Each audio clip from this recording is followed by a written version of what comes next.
Rob is on his way.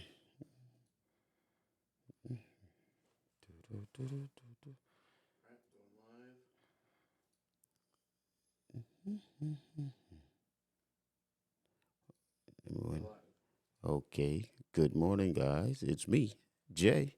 Road Talk with Jay. We're back another day, another episode, and we're about to get this shit popping. How you doing, man? We got Dave on is on the 1, 2s, and 3s. What's up, Dev? What's going on this morning with you, bro? Doing all right. How Doing was your, all right. Got how up was, early yeah, to my dismay. to your dismay. I didn't sleep so great. Yo, I was like kind of trying to work on something in bed, mm-hmm. and I kind of kept going in and out of sleep while doing it. And then, yeah, that was my night Thursday night. until about 4:30 in the morning. Mm-hmm. Then I realized, I got to be up soon. I had yesterday was a crazy day yesterday. I kind of got some rest yesterday, believe it or not. You know, sometimes you got to listen to your body, you know what I mean? I left here. When you're having a sandwich and you dozing off while you eating a sandwich, you got to stop. You got to stop, drop. So I just really took the day yesterday just to relax and realign myself. I was damn near in a coma all day. I was just done yesterday, man. But guess what? I feel great this morning, though. I guess the rest was needed. I was definitely out of there. I missed a good 49ers game yesterday. The 49ers lost last night. I couldn't believe it. I thought they had that one in the bag. But I will also tell you guys to go ahead, as usual, download the KNG TV Network 2.0 on your devices. The app is free. And again, get a chance, 10,000 subscriber, get a chance to win a free Nissan. It's already bought and it's already sitting there waiting on somebody to pick it up. So please, go ahead and download the app. And if you see this on Facebook, please share and subscribe. Also go to Real Talk with Jay on YouTube. And download your King Radio app too. And also go on King Radio to watch the entirety of the show on Facebook. And you can hear it on the King Radio app if you're driving in your car. You can tell Siri to play King's Radio. Siri will play it for you. And Oscar and whoever That's else handy. you have. Huh? That's handy. Yeah. You don't have to even type it in. You can just say it. And we can just sit back and relax. Today, Uncle Rob is coming. I think he's going to bring donuts this morning. I think we're going to have another True Blay donut morning. Brunch club. Yeah. You know, Matt the Beard is out. And I don't know. I think Lala might make it. She might call in. I think she's on her way in from the airport. So safe travels, La. And we'll see how that work out. I'm trying to go on my Facebook Live to see if I can log on. And yep, I already see our page. That's what's up. But yeah, man. Yesterday I just sat down and rested yesterday, man. Didn't watch the game, so I'm not gonna sit here and play the funk like I watched the game. But I'm gonna get me a little True Blay to get me in a little trouble to start my day off with. Start the day off with trouble. Start the day off with trouble. You woke up and chose trouble. Yeah, I mean, yeah, it's my choice. At least it's your choice. It's my choice. Your body, your choice. You know what I'm saying? So I want to say what's up. Big up to Miss Simone too, man. And big up to Mr. Mo. So I'm gonna log on to my live. They watching the stream? Oh, not yet. They ain't come on yet. I'm waiting for some people to come on. I'm gonna go ahead and get on mine. Yeah, so I can say good morning to everybody. And welcome them on to the live. I think I like this going on live in the morning. You know, going live on your page on my and then page, yeah, as a preview, as like a pre-show. This morning, you know what you should do? You should just do it on your drive here. yeah, maybe on the right here. well, maybe that's not safe. I don't know. I be in the But car. if you just had your phone, do you have a mount on your dash for your phone? Yeah. No, I don't. Oh, okay. If you I had be one, breaking those things. if you No, for real. Them things that's why they sell so many of them in everywhere you go. true, Cause they're not I usually be that just sturdy. sometimes you can't get the phone to really sit in there, and then next thing you know, that shit just drops, and like what the hell? The one that I had was really sturdy, and it had basically a base plate that was had adhesive that was stuck to the dash, and then the mount part itself was a suction cup that attached to that plate, right? And then the arm that held the actual phone was like a ball joint, but it had you could tighten it really Yeah. tight. And I never really had issues with that, except if I had to brake really hard, to avoid a crash or something like that. Then sometimes it would move out of place, but it was really sturdy. I don't know. But man. the reason I say that is because if you had something like that set up, and you did a little stream on the way here, you probably get some more people watching the pre-show part. No, man, but I don't know if I want to do that at the risk of getting killed. The ones You're with right. the ones with the balls though. You could talk and not look at the camera. And just I be know, like, just rant. dude. It's hard enough for me just to get. I don't really do live and shit. I'm really trying to get into it. So I don't know. It's a good idea, and I'm gonna probably do it. With me, I'm probably gonna be in the car and I hear your voice in the background. James, just go ahead, go live. 'Cause that's what Devin would do. Hey, I didn't say I would do it. Yeah, you say, how you gonna tell me to do something you ain't gonna do, man? I'm just saying it's an option. Shit. Do you know about IRL streamers? Yeah, You do? I know about them, but I don't really do anything about them. I just know about them. So you know about like people who go out into public Mm-hmm. and they're streaming themselves. Yeah. And their chat is like usually has like an AI voice that's reading the chat Yeah. out loud. Yeah. Oh my god. There's there's this one dude that got he's facing some time in jail in Japan because them Japan jails, boy. well, I don't know where he's from. If he's not Japanese. He's just like Somali dude. I don't know if he's from Somalia or if he's from America or where. He speaks English, but he's been doing these streams in Japan, like in the city. I think in Tokyo. I could be wrong on the city, but it looks like Tokyo. But I guess everything looks like Tokyo if you're not from Japan. But anyway, so for real, everybody think it's just Chinese. Like, hold on, bro. But so yeah, he goes around just like being a nuisance, bro. Like annoying people and being offensive. I guess people make money just on how silly they can act, man. Well, he was doing dumb shit. Like he was That's what I'm saying. He was like his chat and he was like condoning it and like laughing about it. He was like playing music and saying stuff referencing like the nukes and like just making fun of Japanese people and going places that he's not supposed to go, like restricted like areas. Like he went into this apparently like this like building that was under construction that was like under the control of like the Yakuza or something. Or there was some like criminal organization that he was like taunting.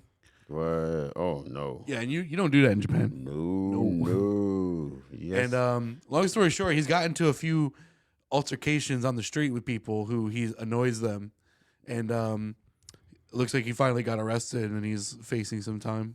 Have anybody I know I see people does a lot of things. Have anybody got really beat down trying to do a prank? Oh, I mean, yeah, Like that in happens real all the time. life? Yeah. Yeah, that happens all the time.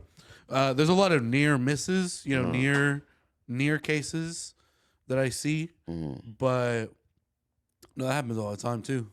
People People get get beat down. Usually it's like people doing.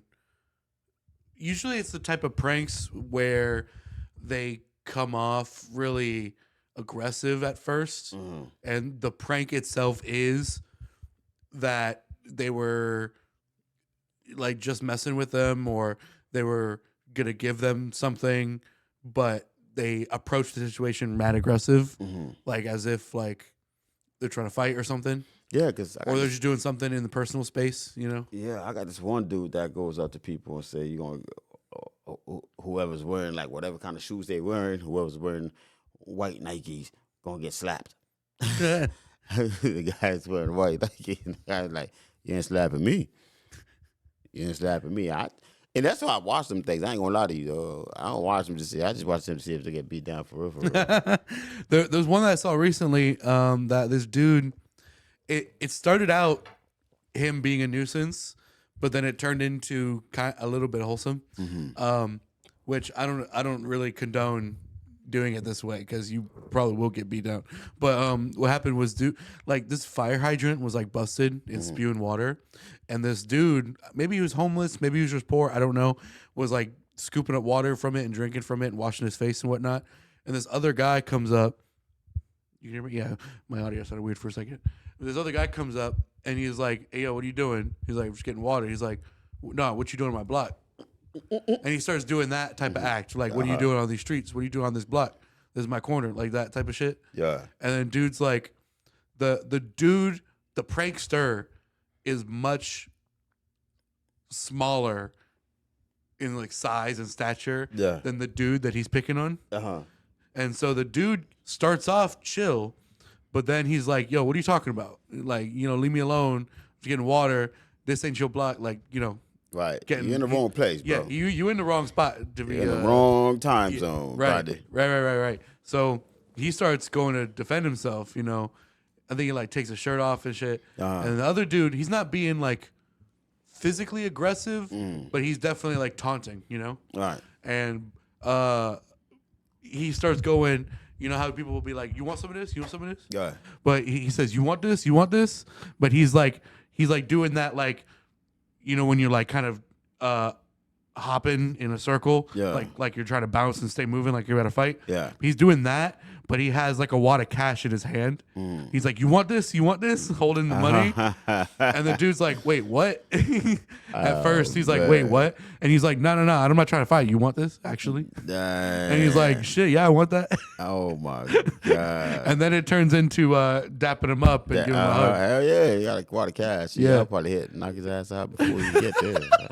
That's what I'm saying, though. Misunderstanding real fast. That's what I'm saying, though. That's what these pranksters like. I don't get it. Like, what would you do if somebody just walked up on you like that, man? Man, I don't. Do you have the patience for it, or are you just gonna snap for them? I don't. I would feel almost like a slight blow to my ego that I was roped into one of these prank scenarios. If that makes sense. Like, it'd be embarrassing to like be triggered into a reaction and then it's flipped on me where, oh, he's actually trying to give me something. But he's the one making that scenario. So, I mean, I don't know. I'd probably be pissed, but then I don't know. But I don't know if I'd get pissed enough to want to fight or something. I'd probably just leave the situation. Yeah, I'd probably try to walk away from him. Because I'd just be annoyed. I wouldn't like. It depends on how aggressive he comes at me. I don't know how I would do in that situation, though. I don't know how I would do it. Depends on if you like just getting at me, coming at me like that. I would have been like, I don't know. It could have been. It could get really messy real fast. It get really messy real fast. That's why I don't really do that running up on people shit. Yeah, no. It's risky. You always ask. Do you want a glass of Double?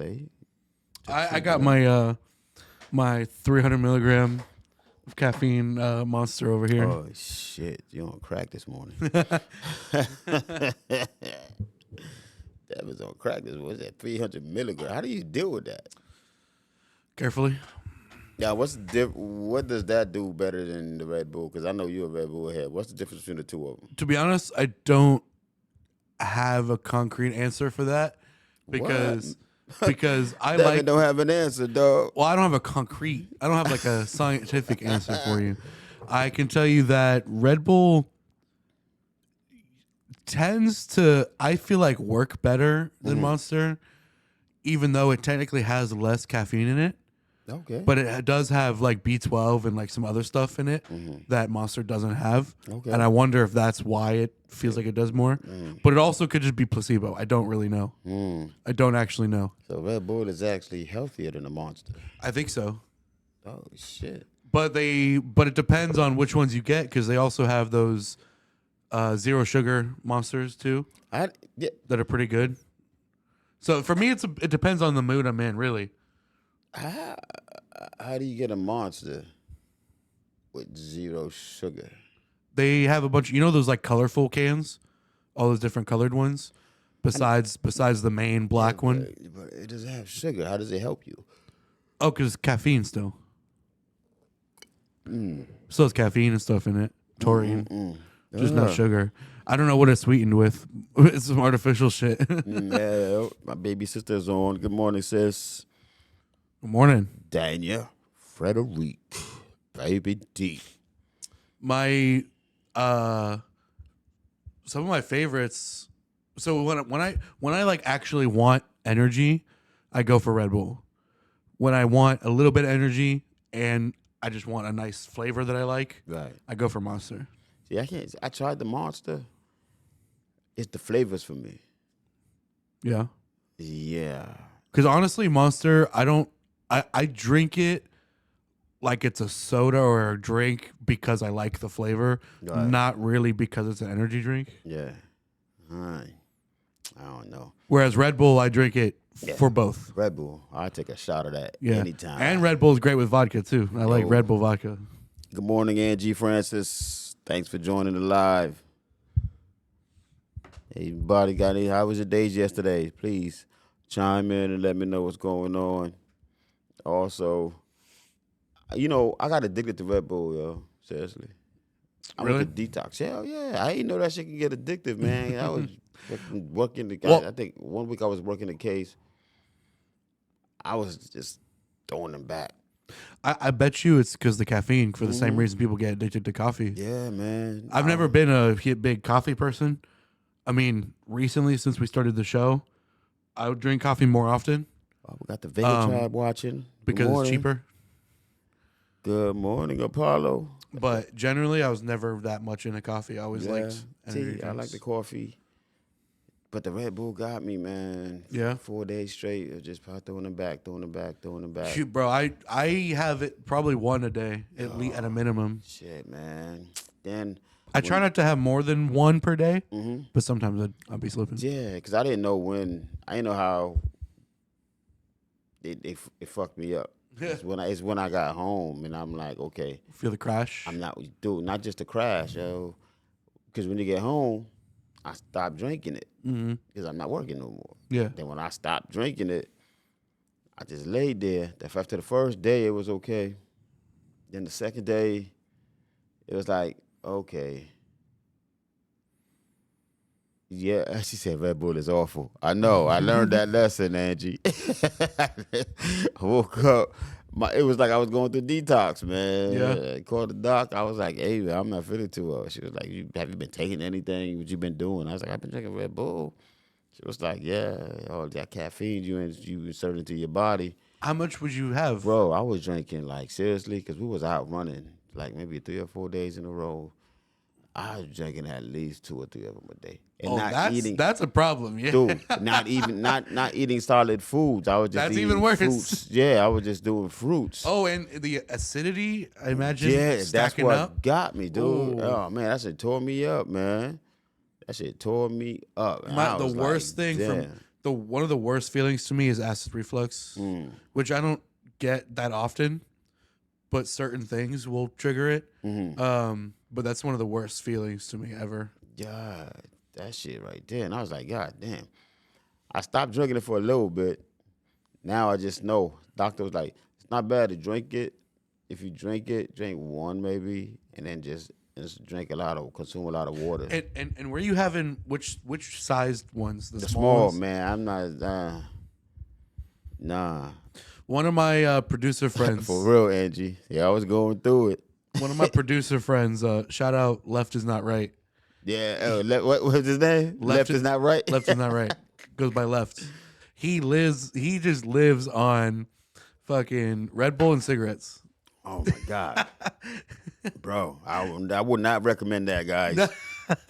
Don't do it. That's why his name is Left. Because he's not right, bro. He's a Every time I see him, I bring him water.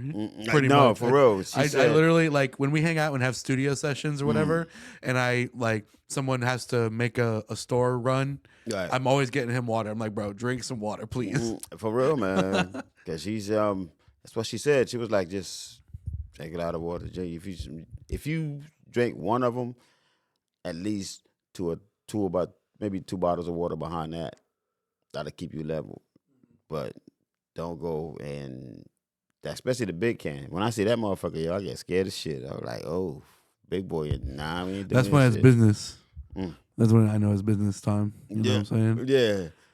Like sometimes I'll do one of those. If it's like if it's an open mic night and I'm like particularly tired that day, that's what I'll down before I go. Nah, man. Oof.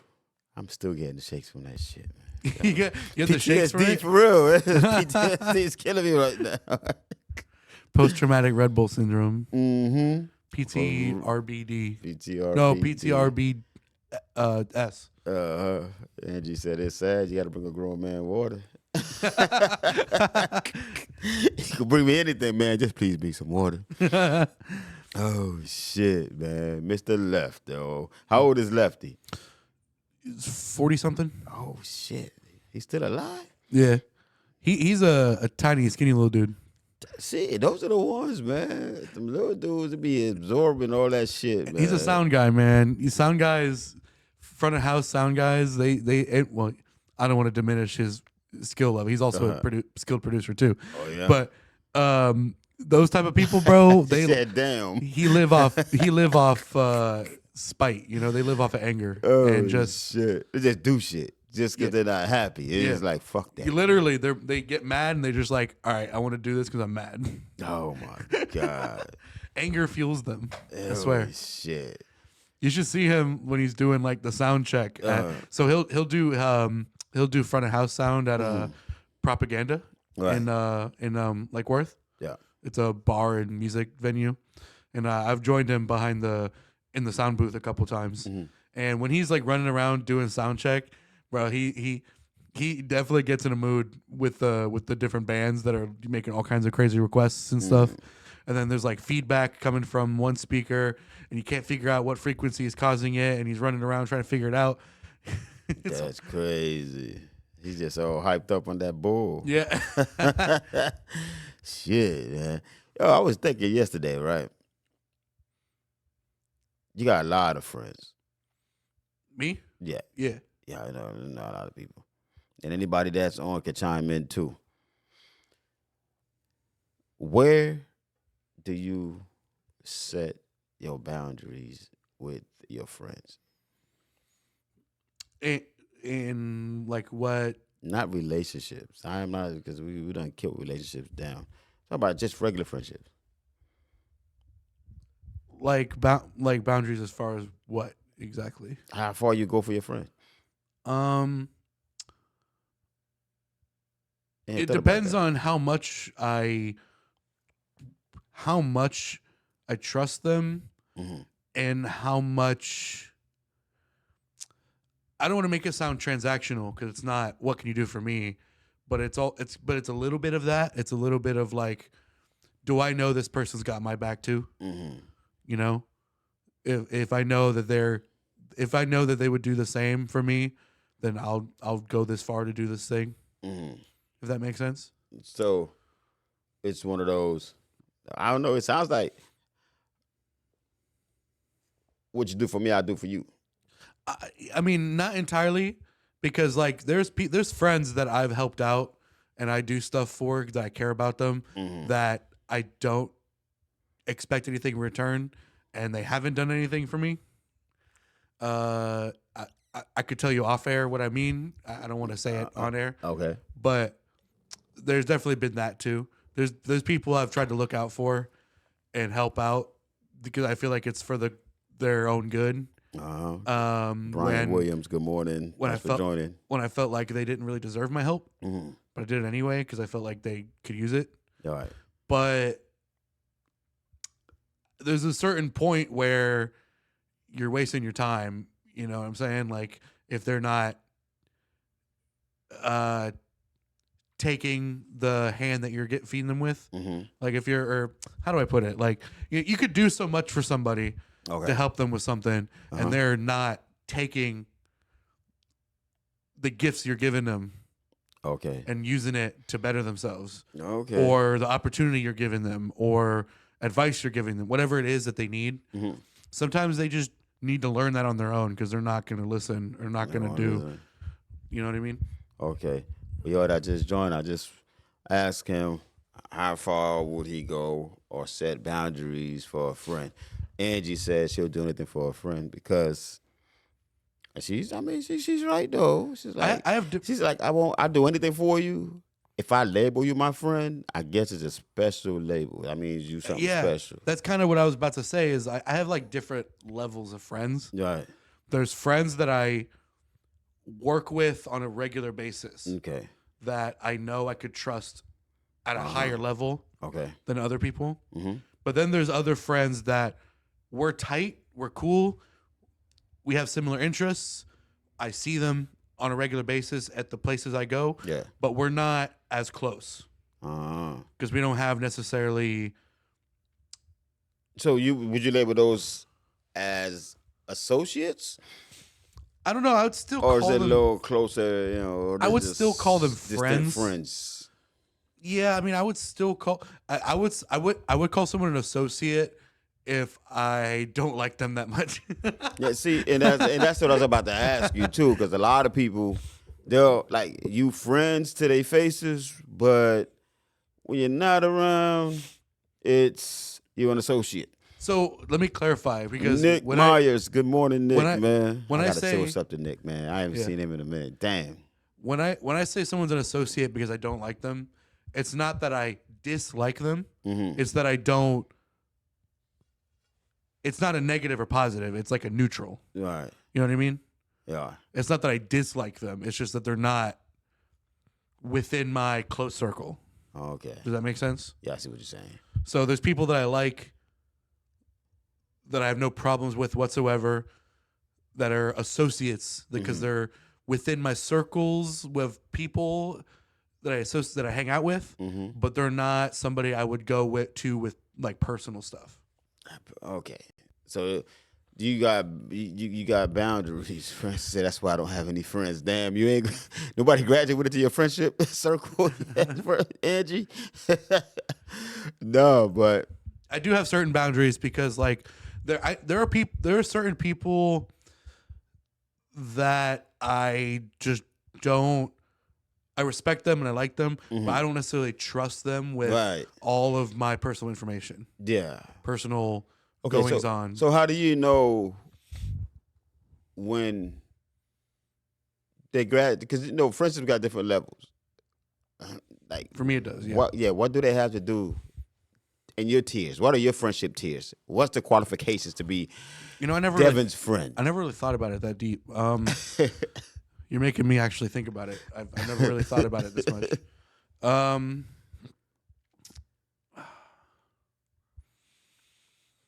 Well, I guess Trey is a good example. Okay. Of someone who is like up there, and it's because we think a lot alike in terms of goals and how to accomplish them. Okay. And similar goal. And also like our ethics, and if they align to a certain degree, to enough of a degree that we agree on like how to approach different situations, right? Okay. Then that helps a lot. Again, similar interests, similar like when you grow up in a similar way to somebody else and you have a lot of things to relate to, that helps too. Okay. because then you automatically kind of think a similar way. Mm-hmm. But it's harder to relate to someone who had a completely different upbringing to you Right. and looks at life completely different. Not that I I think it's the disrespect them. opposites attract. Like friendship, that don't work in friendship. What's that? Yeah, that don't work in friendship. Opposites? Yeah. Well, like I said, I don't. Somebody can be completely opposite for me, and I'll still respect them and like being around them to get those different perspectives. But they might not be within my, like, I want to talk to you every day type of Right. circle. Okay. Tanker's on. What's up, Tanker? Thank you for the true blade. I already started with the glass. Uncle's coming with the donuts. And I've got. Yeah, go ahead. Go ahead. Now we're I- talking about friendship, boundaries, and tears of friendship. I thought you meant tears, like shedding tears. Oh no. I'm talking about. I've got friends who I like them because they think differently, Mm-hmm. and I like to hear other Perspective. perspectives, Yeah. but I wouldn't necessarily want to talk to them every day Okay. or hang out with them every day. Again, it's partially because You can take him in small doses. yeah. Well, that's Like you like, cool, but that's we'll see you on Fridays, bro. that's something that I say to people, or not to people, but like that's something that I'll say to friends, like, oh, I gotta take him in small doses. Mm-hmm. You know what I'm saying? Because there's just people like that where they're a lot, they're Yeah. intense. Especially if you're a laid back person Yeah. and that energy is around you all day. Mm-hmm. Sometimes it kind of sucks the air out, Mm-hmm. the energy out of you. So you gotta say, you know, I love you to death, but it's a certain time to have all of that. Yeah, and like you're asking about like the boundaries and all that stuff. There's a lot of people that I don't have to consider someone a friend to respect them and to enjoy being around them. You know what I mean? Yeah, true. Because there's people that I don't consider friends they got that vibe. that are still good people. Yeah. That still have wisdom to give or knowledge to give. Right. Or they're talented and So we would call those seasonal friends, I guess. I guess You know, like okay, there's snowbird kind of friends. So I guess a good example of this would be there are people that come to open mic. Good morning, Jamie Washington. Thanks for joining. There's some people that come to open mic Okay. on a regular basis, Mm-hmm. like every week or every other week, and they're cool people, very talented. I have zero issues against them, literally nothing. But I like seeing them at open mic, Right. but I don't necessarily hang out with them on a regular basis because we just got different lives Right. and we got different circles. They got so much shit going on. That's part of it. And so I may not call them a friend. Mm-hmm. I might call them an associate Okay. because friend to me is someone that I know on a deeper level. Okay, I got another question for you. It's gonna be funny. Okay. What is your exit conversation like to a friend that you're about to fire?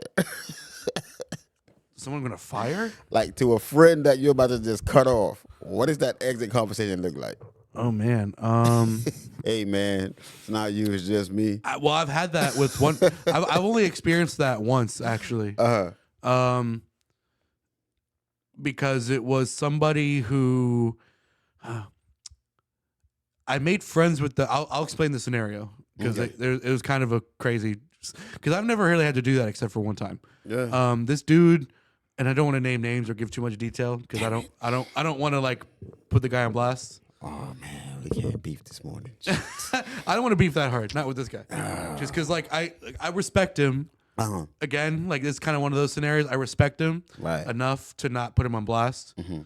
but I also don't want to associate. And what happened was I met him at an old job that we worked together. He was underneath me. Like I had to teach him. I was like the manager and he was an employee Right. type of situation. And he ended up leaving that job, and he started his own business doing something else. And I don't want to name what it was because that's too much. It'll give it away. It potentially give it away. I wanted some side work. Damn, we can't trip him up, y'all. I wanted some side work to supplement my income. So I worked some jobs with him on that thing that he started. Mm-hmm. Well, in that process, he already had a few mental health issues Mm-hmm. of like really severe OCD.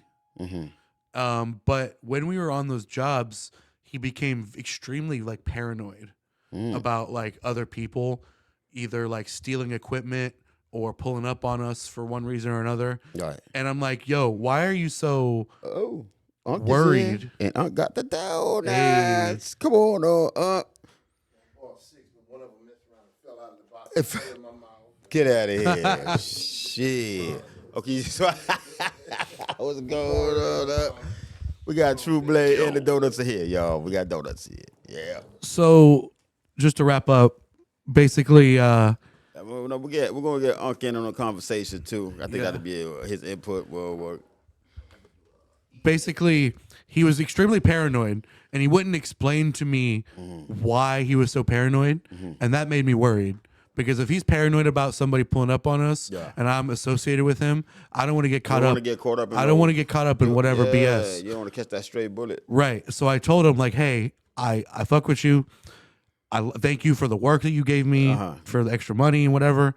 But I'm out. This situation is too sketchy for me to like stay involved. Right. So with all due respect, I gotta distance myself. You know what I mean? And that was basically the situation. Like I had no hard feelings with him. So that's your words, huh? That's the exit word. When he says with all due respect, that means it's about to be done. Well, I don't know about that. That's your exit word. Hey James, man, with all due respect, the fuck out my face, bro. This is over. No. We are not friends no more. This friendship is dead. No. Yeah, that's pretty universal. Yeah.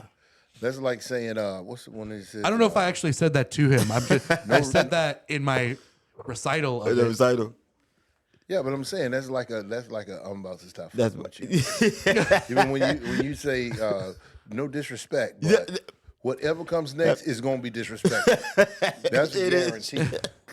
That's a guarantee. No disrespect, but you were kind of mean yesterday. Right. That's why I punched you in the face, because Right. you caught that. So No that's on disrespect, you. but them shorts a little too short. A little too short. You know? So with all due disrespect, that's what we should be saying to each other. With due disrespect. With all due disrespect, I'm about to hit you, bro. Yeah. Is the reason We why should you just got start here. saying, I respect you, but I'm going to say something disrespectful. Yeah. That's what I can't get. That's why we talking about friendship, boundaries, how to get in and out of them things respectfully with disrespect. Well, I mean, what should you say if you're going to say something that might come off disrespectful? You just gotta be but disrespectful. you do respect. Or just say, I don't know how you're gonna take this, but honestly, I'm not gonna even lie. I told my last supervisor, it's probably why he's my last Supervisor. I said with no disrespect. I mean with no respect. No, what is it? He said with all due respect. I said with no due respect. Right. With no No, that's that OG Because shit. I was already, like you said, looking at the front door, so yeah. But as far as friends and boundaries and how to get out of them, that was the topic. Yeah, because you ever been in a friendship, you feel like I see people all the time. They're like they being held hostage by a friend. They're like, Absolutely. oh man, I've known him since high school. I don't want to do him dirty. I know he's a good guy, but I just don't know what to do. Yeah. He just brings me down with him everywhere we go. Yeah. I don't know how to break up with him as a friend. I was like, damn, is that serious? Sometimes it's because I've had that too, where I've been friends with somebody and they're going through a thing. They're going through something in life my Lord. that it's too much for me to be a part of right now. Right. And so I might not even have a conversation with them. I might just distance myself for a little while. Let them just go ghost through. them. Let them go. Well, I won't ghost them. I'm not going to leave them hanging. when they need something. It sounds just like with all disrespect. Yeah, and when he said hanging, I said I'ma just when he put the G on the end of the word, he's definitely leaving them hanging. Yeah. No. He said I might distance myself, but I'm not leaving them hanging. Now, if you had said hanging, I might would have. If they reach out to me, Okay. I'll be there for them. Mm-hmm. But if they're going through something, I'm gonna let them be and let them take care of what they got to take care of, and then I'll reach out to them occasionally, like, "Hey, how are you doing?" Yeah. But if they're going through some stuff that will negatively affect me, or what I've got going on, I can't always like risk that. So you show up to the funeral. Yeah, it's like, I'll definitely be there before it gets to that. But like Travis was cool. Last time I talked to him, he was going through something. I just give him his space. Told him not to buy that gun. In the bathroom. No, you know what? You bringing that up, man. I had a friend of mine, man, and it goes to where you have your friendships kind of like fucks up. Like sometimes you as a friend tend to overlook the obvious stuff. Yeah, because when homeboy went to his homeboy, I'm in Miami. I'm calling him on the phone. I'm like, hey, man, just relax. I'm going to come up. We're going to talk. We're going to go get something to eat. He's like, man, he was going through it with his girl. And he's like, man, I'm going to go ahead. I'm going to go see her and try to work the shit out or whatever. I was like, nah, I don't think it's a good idea, bro. Yeah. You snapped on her last night. The other guy was there. You snapped on him last night. I don't think this Sunday morning is a good time for you to go take that trip. Too fresh. No. Oh, go ahead. You're asking this because you went through something, huh? No, I went through it with him. With him, he ended up committing suicide. Oh, and it's coming back to the friendships thing because when he went to the other homeboy, gave the other homeboy, like, if I'm your boy and I'm gonna come over, I'm like, yo man, here's all my jewels. Oh yeah, by the way, here's 2 letters from my daughters. Yeah, he was. You gonna let me walk out that house? Nah. Exactly. He was already mapping it out. He already mapped it out. So he went to the house, man. They started talking, got into it. One thing led to another. The police came. Then I'm on the phone with him. Boom. I heard it. He was like, I ain't going to prison. Da-da-da-da. Wow. I ain't want to go because family's out there. I'm not going to go into the whole situation, but if my thing is, like I told his homeboy, man, if you were really his friend, he would have never walked out that house. Nah, we've been riding together while I'm trying to figure out how to get this gun away from you or something. You call the cops and go with you got to know when I think part of the important thing about being a friendship, it's cool to go out, drink, chill, have fun, and do all that. It's when they really, really need you, you have to step up the plate to be a good friend. Even if it's the days they don't really want you to be a friend. You got to be that friend. Yeah. Well, okay, so let me ask you that on that note. How do you, if they don't want to talk about whatever it is going on, how do you pry and try to help them if they don't want help? Sometimes you don't have to. Sometimes you just got to be like, yo, man, let's just go to the tracks and walk around the track for a little bit. You know what I'm saying? Let's grab a stick together. Let's smoke a stick. And usually, if you're around them enough, like, you have to cancel your plans for the day because you already know they're not in the space to be even alone. So you have to. I've definitely done that before. You have to take the risk and say, you know what, man, I'm just going to take my time with you today. Yeah. Mm-hmm. And in time, throughout that day, they usually crack. In my experience, and I did counseling investigations into families for 20 years. Yeah. I have never run into a person that didn't want to talk, ever. They might not want to talk right now. Right now, yeah. But they definitely want to talk. Mm-hmm. I can't tell you how many times, I've dealt with families and like, oh, he told you that? Mm-hmm. He's never said that to me. He told you that? Yeah. Because what a lot of people don't realize is the biggest part of being a friend is listening. Mm-hmm. The best investigation tactic is listening. Listening. You just throw out a little bit of, fodder here and there to keep them to keep them talking, show them that you're interested and engaged, and eventually they will talk. I've never seen anybody that just, unless they had some serious mental health issues, that did not want to talk. And there's two things you have to be cognizant of always: when to deflect and when to redirect. Because the conversation, especially if they're disturbed, can be all over the place. Yeah. All over the place. But if you're trying to get to a particular answer that you might need to say, oh, okay, this is what's really going on. Yeah. Then when they start going off on a tangent, they start talking about, this girl is doing this, that, and the third, whatever.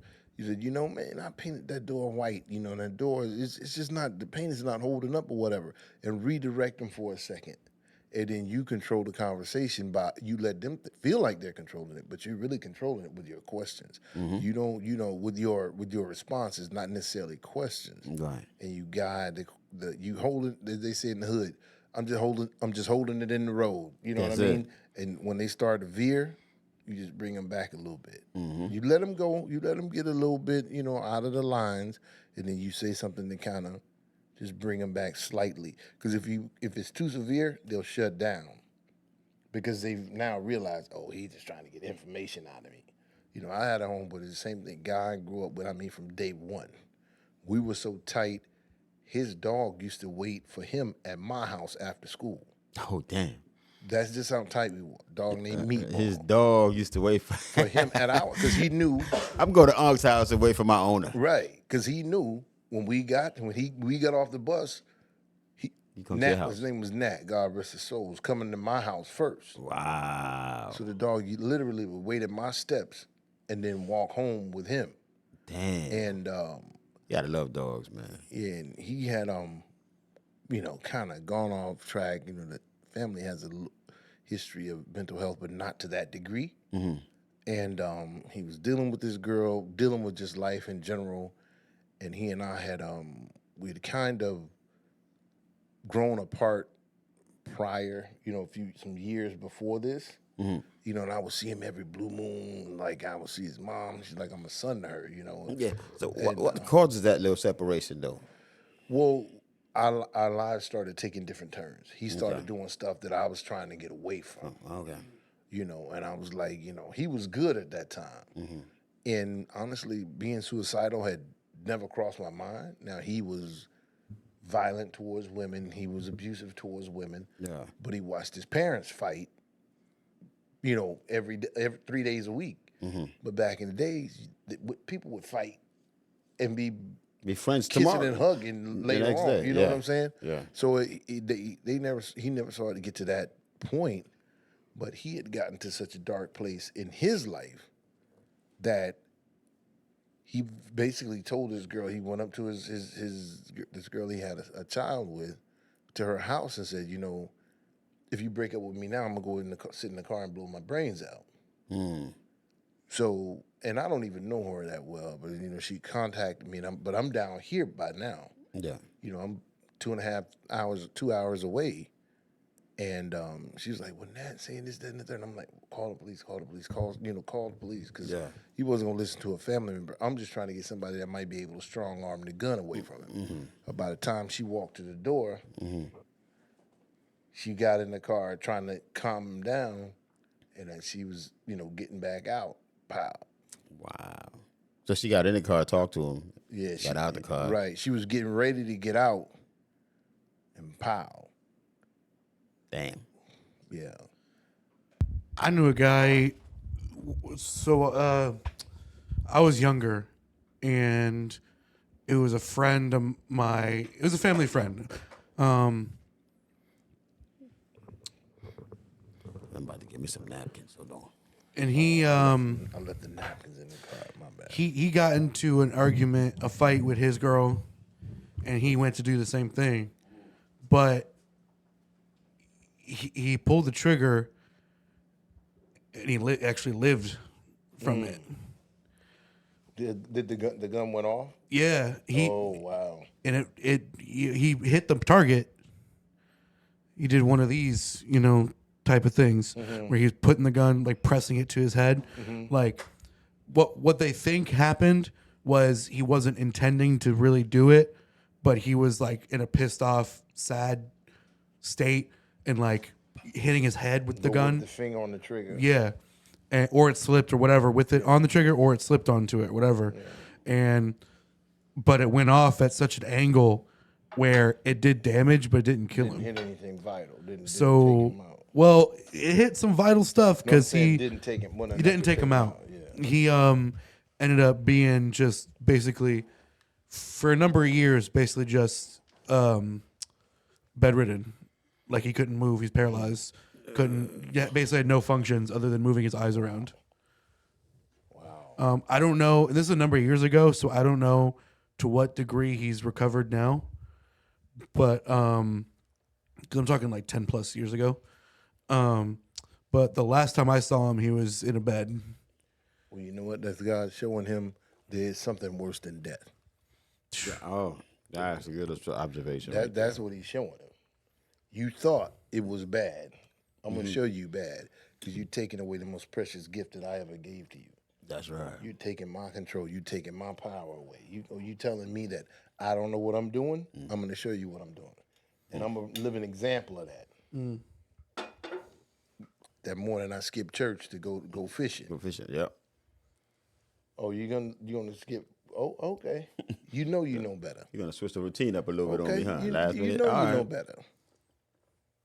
So that's the way I look at things because I know I'm not trying to sit here and I'm not a Bible thumper. I'm not trying to sit here and say actually, I'm Uncle Rob, and I do have all the answers. They may not be right. But he got them. But you got answers. But if you want an answer, I'll give you an answer. Let's brace yourself for the answer. Right. But one thing, he'll shoot it straight, though. Yeah. I shoot my BS just as straight as I shoot my truth. Can't tell the difference sometimes. But yeah, in that situation, I guarantee you, if he could take that bullet back, if he could take that moment back, I guarantee you he would take it back. He's laying there thinking that 1,000 times. Right. Yeah. A day, at least 1,000 times a day. And he's thinking of all those things that what I learned is and he had 3 kids too. Oh, You know what I mean? That crazy. would kill me. 3 young kids that like under 10 years, like 10 or younger. That would kill me, bro. Because the day of my accident, my son was supposed to go with me, and I think how old is he? He's 20 now. That was 2016, so he was. 16, 17. That? Count, young men, count. What you said 16, 2016? It was 2016. Yeah. Shit, that was over 10 years ago. I think he's 22 Like now? 7 years ago. 7 years ago. So he was 15. 12, 13, something like that. 7 years ago. Yeah, 12, 13, something. 12. He was 12 at the time. That's right. And he was supposed to go. He normally goes out with us. But I know, had he gone out, Oh, man. if he had come off that boat where I couldn't get to him, they would have found both of our bodies together. Because wherever he was going, You was going. that's where I was going. Yep. You know? And the one time he says, "Nah, Dad, I'm tired. I'm gonna stay in the bed." So sometimes, and I'm not saying I was like, "Oh, okay, God, you telling him to stay in bed." It wasn't. I'm not saying it was like that. My connection with God came after everybody else on the boat was dead. But sometimes you really have to listen to that little inner voice. Yeah. Because I started to make him come. I actually called his mom. My wife was at the hospital in Miami with her mother. Her mom was suffering with cancer at the time. And I called her and I said, Jack said that he didn't want to go this morning. I said, I started to make him get up and go, because that was our thing. We go fish, we do things together. We had just gone to a Florida State scrimmage game the day before. And Orlando had driven back just to do that because that was our thing. And for whatever reason, God's intervention, I didn't make him go. Because if I had said, "Boy, get your butt up and come on," he would have came. He would have came, yeah. He would have came with no problem. But God prevented me from doing that because his intention was for me to be here and at some point share this story with whoever, his story, with whoever is willing to listen to it, whoever's willing to hear it. So I guarantee you, your friend right now, or your family friend, he really needs somebody. I don't know if he has somebody, maybe he does, but he really needs somebody to like be listening to him right now. I don't even know if he's verbal or even just to sit there and hold his hand or whatever the case may be, because he has, even if that was the one mistake he made in his life, he's got more regrets than 50 people combined. Yeah, that's the truth. Because what I've learned is that the little things that we take for granted. Yeah. James being able to sit here and eat his donut, Mm-hmm. having the dexterity to be able to just grab it and put it up to his mouth. We take that stuff for granted. Yeah. You know, we always want to thank God and the Almighty for like the big thing. Oh, he got me a new house. Oh, I got me a new car. Or, you know, we had a healthy baby. But you know how many things that have to go, there's an infinite number of things that have to go right. Let me tell you something. Just for me to be able to say, there's an infinite number of things that have to go right. Bro, that's why I stopped riding motorcycles. Because I really like, I don't take walking for granted. I really like walking. And when my friend got dropped on his bike and he got paralyzed from the waist down, that alone, after that, I was like, oh, hell. I ain't no way in hell I'm gonna if I gotta risk that just to look cool. Yeah. I don't want to look cool. Yeah. That's sort of along the lines of why I stopped playing football too. Yeah, I don't want to look cool, bro. I played football up until I started high school, and I knew once you get into high school and beyond, that football game is way more intense. Oh yeah, It gets way more, and I felt like the only reason I would spend my time doing that is if I felt like there was a career path for that. And I didn't really want that to be my career path. what position did you play? I played a lot of positions, actually. I played center, played D end. I was on kickoff and return. Sometimes I'd be guard, sometimes I'd be tackle. I'd swap in for people who were slacking. But center and D end were my main. Sometimes I was also linebacker, but center and D end were my main. I was the only one who could long snap. Okay.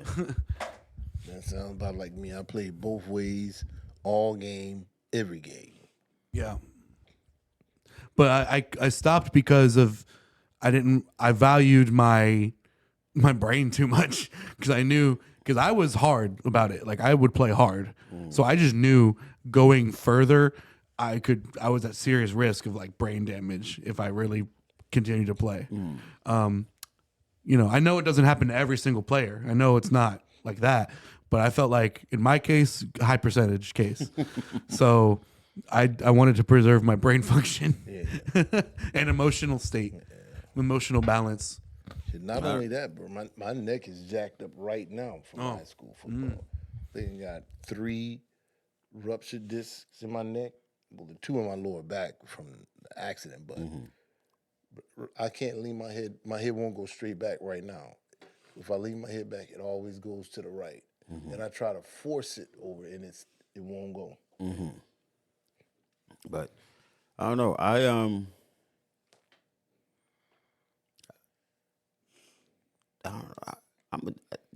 No matter how busy I am with my friends, I feel it's the energy, yo. I feel the energy. Like I could tell when you're going. Like you know, you don't have to say it. If you're a good friend, you know that person for a while. You don't have to second guess. You can pick up the phone. You can pick up, yeah. You can pick up on it. Easy. Oh, Jamie came over. She did what I asked on my live. I put on go to King Radio, and she came on King Radio. I like that. I love that. Yeah. Right? Yeah, I love that. Yeah, man. But it's all about the energy with me, man. You could be a good friend. You could be somebody I talk to from time to time. And sometimes the person you talk to from time to time, at the time you need them, could be more valuable than the friend that you had since day one. You know what I mean? Absolutely. And it's those friends that really think that you're the only friend they need to do everything that I don't like. Like, Yeah, you can't call for everything. not everything, dog. You can't call You for call for everything. support, not for what's the word I'm looking for? You call for support. You call for help, not for a handout. Yeah. Type of thing. Yeah, I have one right now, and you got those ones that are always going through something. They always got drama. And you're like, damn, I got these 50 things going on in my life. Now you're going to come load this on me again. And it's okay if it's new. But if it's the same crap every day, that's when you have to start working on your availability to that person. Yeah. Because that will burn you out. And I've been that guy too many times. Because my wife said sometimes I got because of FOBO, not FOBO. What is it? FOMO, fear of missing out. And I'm saying, you damn right. I don't want to miss nothing. I said, I don't want to miss. Don't threaten me with a good time because I'm trying to get there. Trust me on that. I'm trying to get my ass I'm there. going to You be know what? there. Be tired about. I might be in the corner snoring. You at the bar, But like for those 5 minutes I wake up, I'm gonna have me a gonna ball. have a good time. I'm gonna have a ball because I know the alternative. I witnessed the alternative. But Oh, my God. when you're trying to be there, you're trying to be there. When it gets to a point to where it's wearing you down to where Right. you are mentally carrying this stuff around, and you start to resent when you see the number on your phone, and you're like, oh, again.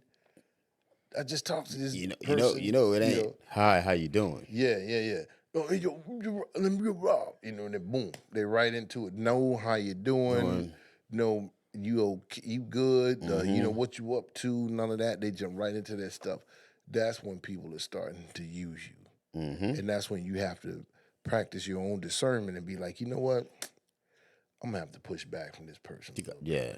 It's okay not to answer every time they call.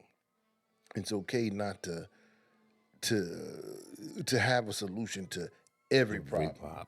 Because at some point they got to start figuring their own stuff out, especially when they're 10 years older than you are. Thank you. Thank you. The Army, I think it was in the late 60s, early 70s, did some experiments and some trials where they determined that certain people were what they call, I think it was social vampires. Yeah. Social, you know about that, right? It's to suck you dry. Yeah. And they showed the physical and physiological effects of once you talk to these people and before and after, the physiological effects. And it was amazing to me. I probably saw that maybe about 15, 20 years ago or so. I watched the special on it. And then I started thinking about all the people in my life that, they like you feel tired, you feel exhausted, you feel drained, once you're done interacting with these people. And I was like, oh, that's this person and this person and this person and this person. So ever since then, I started utilizing that as like a thermometer as to how much of my time and my energy I'm going to give to these particular people. And lo and behold, your life improves, your mental health improves, because at some point, if it's like saying I'm going to jump in the pool and not get wet. Yeah. If you keep absorbing or being even in the presence of what that negative energy they're giving you, there's no way it's not going to affect you. You know what I mean? It's going to weigh on you to some degree. It is, because they're feeding off of you. But the thing is, Right. their cup is empty, and your cup, the more you interact with them, Right. the emptier your cup get. Because by the time with everything else you got going on, that's like decreasing the level. Well, like the little fire we got going on behind us that's not there. That's cool. But think it's like a tiki torch thingy. Yeah, it's really cool, dude. I feel like the chair's about to get burnt on fire, but it's not. And that's what's up. Take the flames down. Turn the flames down. But no, man, it gets draining. I feel like I'm particularly sensitive to that, or maybe not sensitive, but picky when it comes to that, because I thrive most when I'm alone. There's very few people that don't drain me like that. I feel that on a daily basis. Because like that, I'm just sensitive to that. Like too much social interaction drains me really quickly, and I enjoy it, Right. but in doses that are manageable. Because that's just how I am. I don't know. I recharge best when I have my time is skewed more towards being alone, Right. and then the times that I am out or doing something social are on my chosen time, if that makes sense. Because any more than that, it starts to overwhelm me and make me feel drained. I think that's probably everybody. Everybody, you recharge better when you're alone because you don't have all that outside influence. You don't have all of those catalysts coming in from every side that are beyond. It's things that are beyond our control that cause us the most stress. Because like right now, you got to go to the bathroom. You know you can get up and go to the bathroom. But now if you're on a plane or that the bathroom is broken, now that same going to the bathroom is causing you like, damn, I gotta fly 2 more hours. I gotta hold this for 2 more hours, or whatever. Something along those lines. So I think we all thought it's like when you're sleeping, your body heals itself when it's sleeping because it doesn't have all of that other stuff Shit going on. There's You ain't no moving stress around. when you're sleeping. And that's yesterday. Literally, that was my day. It's like if you listen to your body, because sometimes people are like, how come you stay up and do all this? I'm like, no, I listen to my body, man. Yeah. But I'm at the point where that motherfucker says, you need to shut shit down. And that was me yesterday. It was like I was barely like lunchtime because I ran through the weekend. Lunchtime, it was like I was eating a sandwich, and as I'm eating the sandwich, You nod no. I'm not. I knew to call it. That's when your body's like, bro, if you can't chew, you got to go. I turned it in. I was like, fuck that, man. I turned it in. The best thing I ever did, man. The best thing I ever did, You man. have to. You have to. And I you know know when what? to fold. You know what? Honestly, like what you're saying right now is I'm like sensitive to. I can walk in a room of 10 people and within a few minutes tell you who's having a bad day, who's having a good day, who's having who's okay, who's not, because I'm hypersensitive to that as well. Yeah. But you know what I've learned throughout the years is that you can't control people. You can't control your environment. No, I don't want to. No, I know. But that part of you that makes that cause you stress is trying to. Because you're trying to, subconsciously. I just want to get away. your mind is like, okay, how can I help this person? How can I help this person? How can I help? Even though you Sometimes it's that. Yeah, sometimes, Yeah. especially when it's friends that are in creative fields like I am. Sometimes there's things I want to collaborate with this person, or this person has questions on stuff that I know about and I want to help them, or etc. And those things pile up. And especially and I when you can't know they're have not- time to give it to everybody. And especially when you know they're not going to listen to what you got. Even if you give them the best suggestion or a better suggestion, you know there's going to be that back and forth about, and even you're like, no, I know this is right because I've got all this information to support it. Yeah. So you should just listen to me. You should I'm telling you right. That causes you stress. And when you're in a war, when you have a battle inside yourself, you can't win. You can't. Yeah, 'Cause exactly. if you win, you lose. If you lose, you lose. win. Yeah. Sometimes this is just, I won't lie, this might come off a little bit selfish, but it's how I really feel, and I try to mitigate it by not acting on it. But genuinely, sometimes it's just the bare minimum social interaction I don't want to have with people. Even people I enjoy. Sometimes I just want to be left alone and just be alone with my own thoughts. Because I know not a lot of other people are like this. I know a lot of people want to escape their own thoughts, and that's why they like being social, to talk with other people and whatever. I'm the opposite, where I like being in my own head. Well, honestly, I think Devin, I think everybody's like that. We all want to be alone with our own thoughts because it offers you so much solace. It offers you so much peace because guess what? I don't have to bounce anything off anybody. Nobody's telling me I'm wrong. Nobody's telling me I should have wore blue when I wore brown. All of us want to be alone with. That's the whole basis of serenity and meditation and all of that is being alone with your own thoughts. And don't get me wrong, I enjoy both. I do like getting out and socializing, but I like to doses. Right. But Once or twice a week. You know what though, Deb? And I used to be like that. Before I moved down here and I got away from a lot of that stuff that people and stuff that I was dealing with back home. And because I walked around there for years before it finally clicked that I never really fit in my own hometown. Everybody knew me. I was super popular, whatever. Everybody knew Rob Stewart. Back at home, I'm Bob Stewart. Everybody knew me, and I'm like, I'm working at this place, and I'm like, not really understanding what's going on. I mean, I would go through days and don't even remember my whole day. Damn. You know what I'm saying? Because I just been in this fog for years, a couple of years. And what it dawned on me is I had to change my circle. That's right. I had to change because when you change your circle, it changes your perspective. You know what I'm saying? You start seeing things from a different angle. And a lot of those guys that I grew up with these guys from 6, 7, 8 years old. And I was like, okay, these my friends, these my dogs, these my brothers, these my homies. There's nothing to break this bond. Yeah.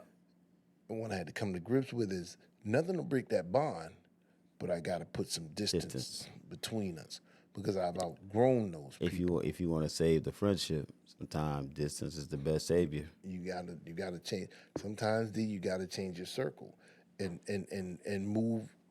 You can still be there for those people, but you have to.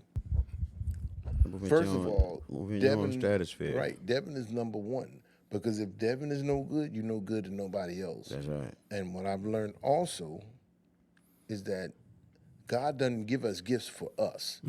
It took me years to figure that out, and I'm just recently clicked like not even 2 years ago. He gives you gifts to give them to other people. Yeah, that's right. So you have to cherish and take care of that gift, because if you don't, like you're saying, I needed to separate from people. Well, then you're not being being effective. Good, right? He gave you that gift, which is a burden at the same time, because it causes you stress on the other end. It's like I'm telling you, I got some people that call my phone. I'm like, not right now. I'll hit the call you back, and then I'll call them back when I'm at a clearer headspace. But he gave you that gift that he has given you just for those folks that you're dealing with. Yeah, and sometimes, go ahead. Okay, yeah, and sometimes you can, like you said, you could feel it. Like there's certain phone calls I get, and even though I don't know what it is, that person could call me like 3 times in a row, and I don't want to do it, but I know I have to do it. Right. My spirit tells me to do it, and I'm like, okay, against my better judgment, let me pick up the call. And believe it or not, sometimes that call that you ignore could be the call that changed that relationship or that person for good. They could be at the crossroads, and one word you say might be that word that they want to hear that could take that switch. And I've seen it happen a lot of times. And keep that pistol out of their mouth. Yeah. A lot of times, killing somebody. I had a friend just a bro. I'm just checking up on you. Yeah. Word, man. That means a lot, dude. Yeah. I'm going down here to to do this thing. I'm like, okay, cool, man. I'm gonna drop you over there. You get something to eat. When you're done eating, when I'm doing what I'm doing, I'll meet back with you. We can ride back together. Yeah. Oh, word for real? I was like, yeah, okay, it's on me. I drive. Just little shit. Yeah. Really. The simple little things. I try to be yeah. a blessing to everybody that I come into contact with, even if it's just an acknowledgement. You never know when somebody's on the verge of suicide. Mm-hmm. I had a friend call me one day about going to the. He had a question about guns. 'Cause I'm, pretty proficient with different weapons and things like that. And he called me and he said, I said I was doing whatever. And he's like, oh, no, it's not important, man. It was just about my shotgun, blah, blah, blah, blah. And I said, no, it is important. If you want to talk about it, then it's important. And I was just, I wasn't like, okay, I'm going to say this because it sounds good or whatever. Right. And he paused and I was like, hello? Hello? And he was like, man, you just don't know how much that means to me because you just told me. Because in his mind, this is not a big deal. But it was a big deal to him. Yeah. It was important to him. And it was something pretty simple, pretty general. But just the fact that I said, well, if you want to talk about it, you, my brother, it's important then. It doesn't matter what it is. You could be talking about sweeping the floor or whatever. Oh, yeah. It's important. You never know when you're keeping that person off the ledge. You might see that. I've seen people I haven't dealt with in 10 years. And then they come tell you, man, I'm doing this because, you see them doing better. They're like, I'm doing this because of what you said to me. And believe it or not, man, that shit helps. That shit helps you too. Be honest with you. Oh, good morning, Simone. Oh, Rob, can you do me a favor? Shit, yeah. Can you tilt the mic up just a little bit towards your mouth more? Perfect. Sorry. Yeah, dude. That shit helps you as a person because sometimes you could be going through something that you think is detrimental to what you got going on, and then it's the friend call you like, dang, man, maybe my day's not as bad as I thought it was. I think 100. You said something earlier about changing up your friend circles and stuff. I think I couldn't. I'm not going to try to psychoanalyze myself on this one because I don't really know. But I think my relationship with relationships is different than a lot of other people because my social circles have changed so many times over the years. I could probably name 4 people outside of family. I could probably name 4 people that are friends to this day that I've known for more than 10 years. 4, that's it. Everybody since elementary school, I moved around a bunch of times. So my friend circles would change every couple years. And to this day, I'm not friends with or really talk to anybody that I knew from high school. I have 1 or 2 people that I talk to occasionally from middle school. One of my best friends was from middle school. One of my best friends was from my street growing up. But most of my friends that are close friends now are people that I've met, aside from those more than 10 year people. Most of my friend circles are people that I've only met in the last couple years. And so I have this kind of thing where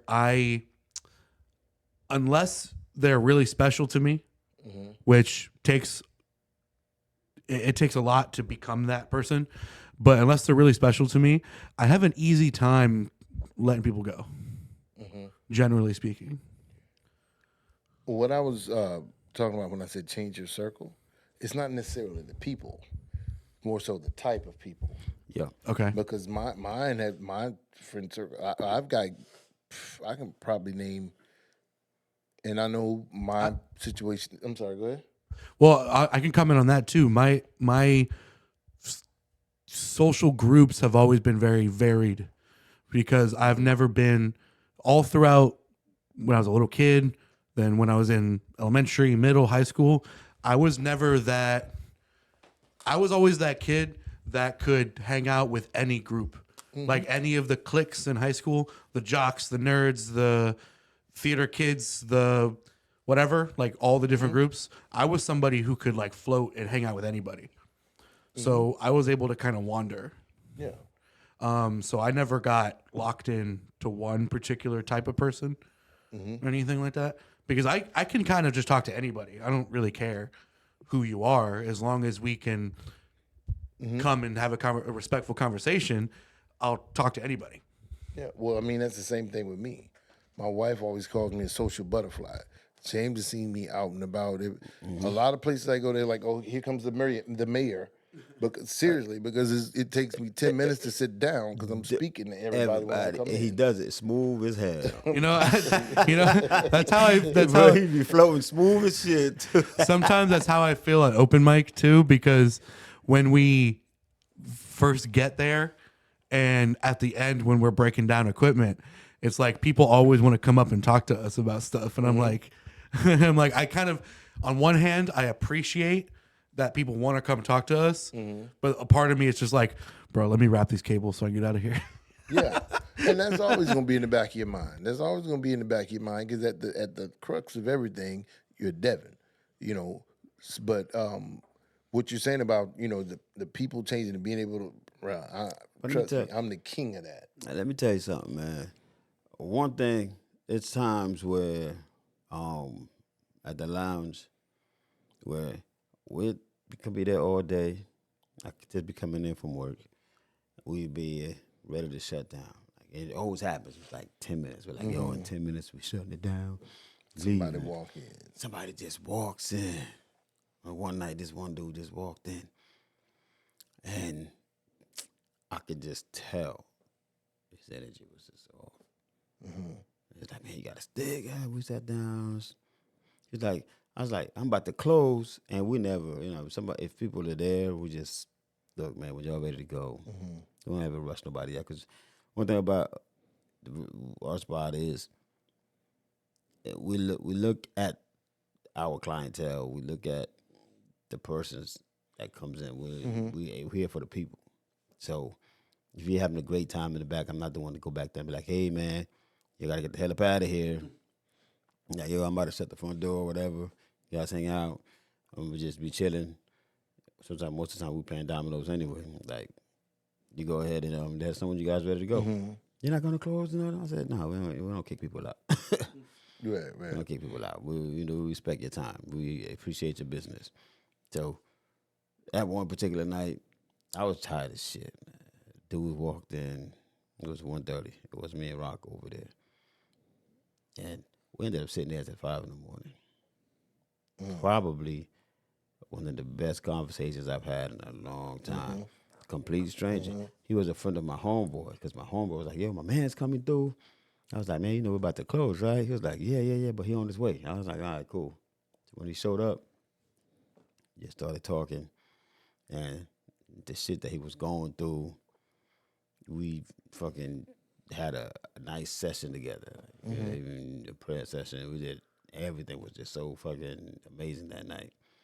And it makes you look at things a little different.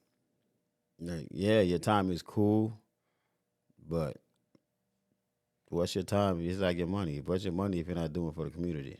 What's your time if you're not sharing it with somebody? You know what I'm saying? So, no matter how tired I am, like somebody's like, yo, I need to talk. I stop. I sober up. Be like, dude, okay, cool. Yeah, you got a minute? Yeah, I got a minute. And I tell that to law enforcement. I'm like, oh, we got this time. Fuck what time you get off of work, man. Make sure everybody goes home. You know what I mean? So your time is, to me, more important than anything and what you do with it. But guess what? I can go home and go to sleep knowing that you in a good headspace. Right. Instead of me rushing out and saying, oh, whatever, then read about you in the papers tomorrow. And then I'm going to feeling like, damn, dude, like he came with the cry for help and I just shut him down and just left. The next thing you know, he's laid up on the pavement. So I just think the time is all you have and you have to give that time. Doesn't matter. If the person is bullshitting, it's just that, even if they're just bullshitting, they ain't going to do, it's a cry for help. Yeah. However you look at it, they're requiring that time for a reason. I can't even tell you how many times we've been just sitting out in front of a little smoke shop in St. Lucie West. Yeah, I know. Just sitting out there. 2 o'clock in the morning, man. 2:30, 3 o'clock. Just rapping. And we still, going strong. And a lot of times it's those ones that that you think have it all Go together. together. Yes. You think, you Man. look at him like, oh man, he's doing this, this. He's got this kind of house, this kind of car, this type of job or whatever. He's set income wise. He dresses nice, whatever. He's in shape with all those other things.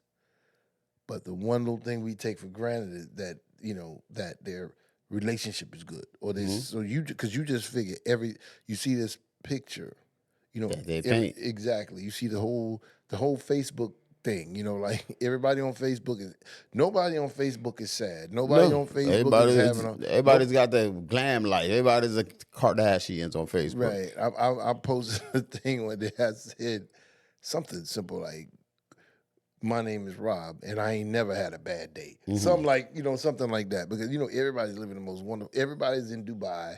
Everybody's in some exotic Getting place. flown out. And you I'm see like, the pictures on the airplanes taking off. Right. And then they get back and call you, like, I had the worst time of my life, man. I hated it. We argued the whole time. You know how many times I've seen that? Couple trips and everything. So can I ask you guys a question? Because this is something that I encounter on some sort of regular basis with people. So a lot of my friends are, I don't want to make this sound like it's unique to them, but I feel like artistic type of people generally tend to be people who have a different mental space than others, and sometimes have mental issues to deal with, and they express themselves through their art, right? Yeah. So laying out that context to explain, I have a number of friends who they don't have, most of their worst issues are created in their head. And I don't know, because I don't necessarily always relate to that. I don't know how to help them when there's not tangible things I could help them talk about or give advice on or anything. Most of their issues are Psychological. Yeah. Overthinkers. Yeah. And I want to help them. I love them. But I don't know. I don't know how to help them. Well, Devin, in that situation, because honestly, if you really think about it, you can't help them. You can is the whole leading the horse to water. We can't make him drink. All you can do is give them the most love and the most knowledge and the most wisdom that you have to impart on them. But outside of that, they've got to do it for themselves, because happiness truly is an inside job. My son has a T-shirt that said that. I was like, man, I like that. pretty good. That's true. That's bars. Yeah, That's bars right there, man. Because listen, I was lost at sea for 23 hours. So I'm not the guy that's trying to go on a cruise right now. You know what I mean? I'm Fair. like, my last cruise didn't end up that well, He made me not want to go on a damn cruise.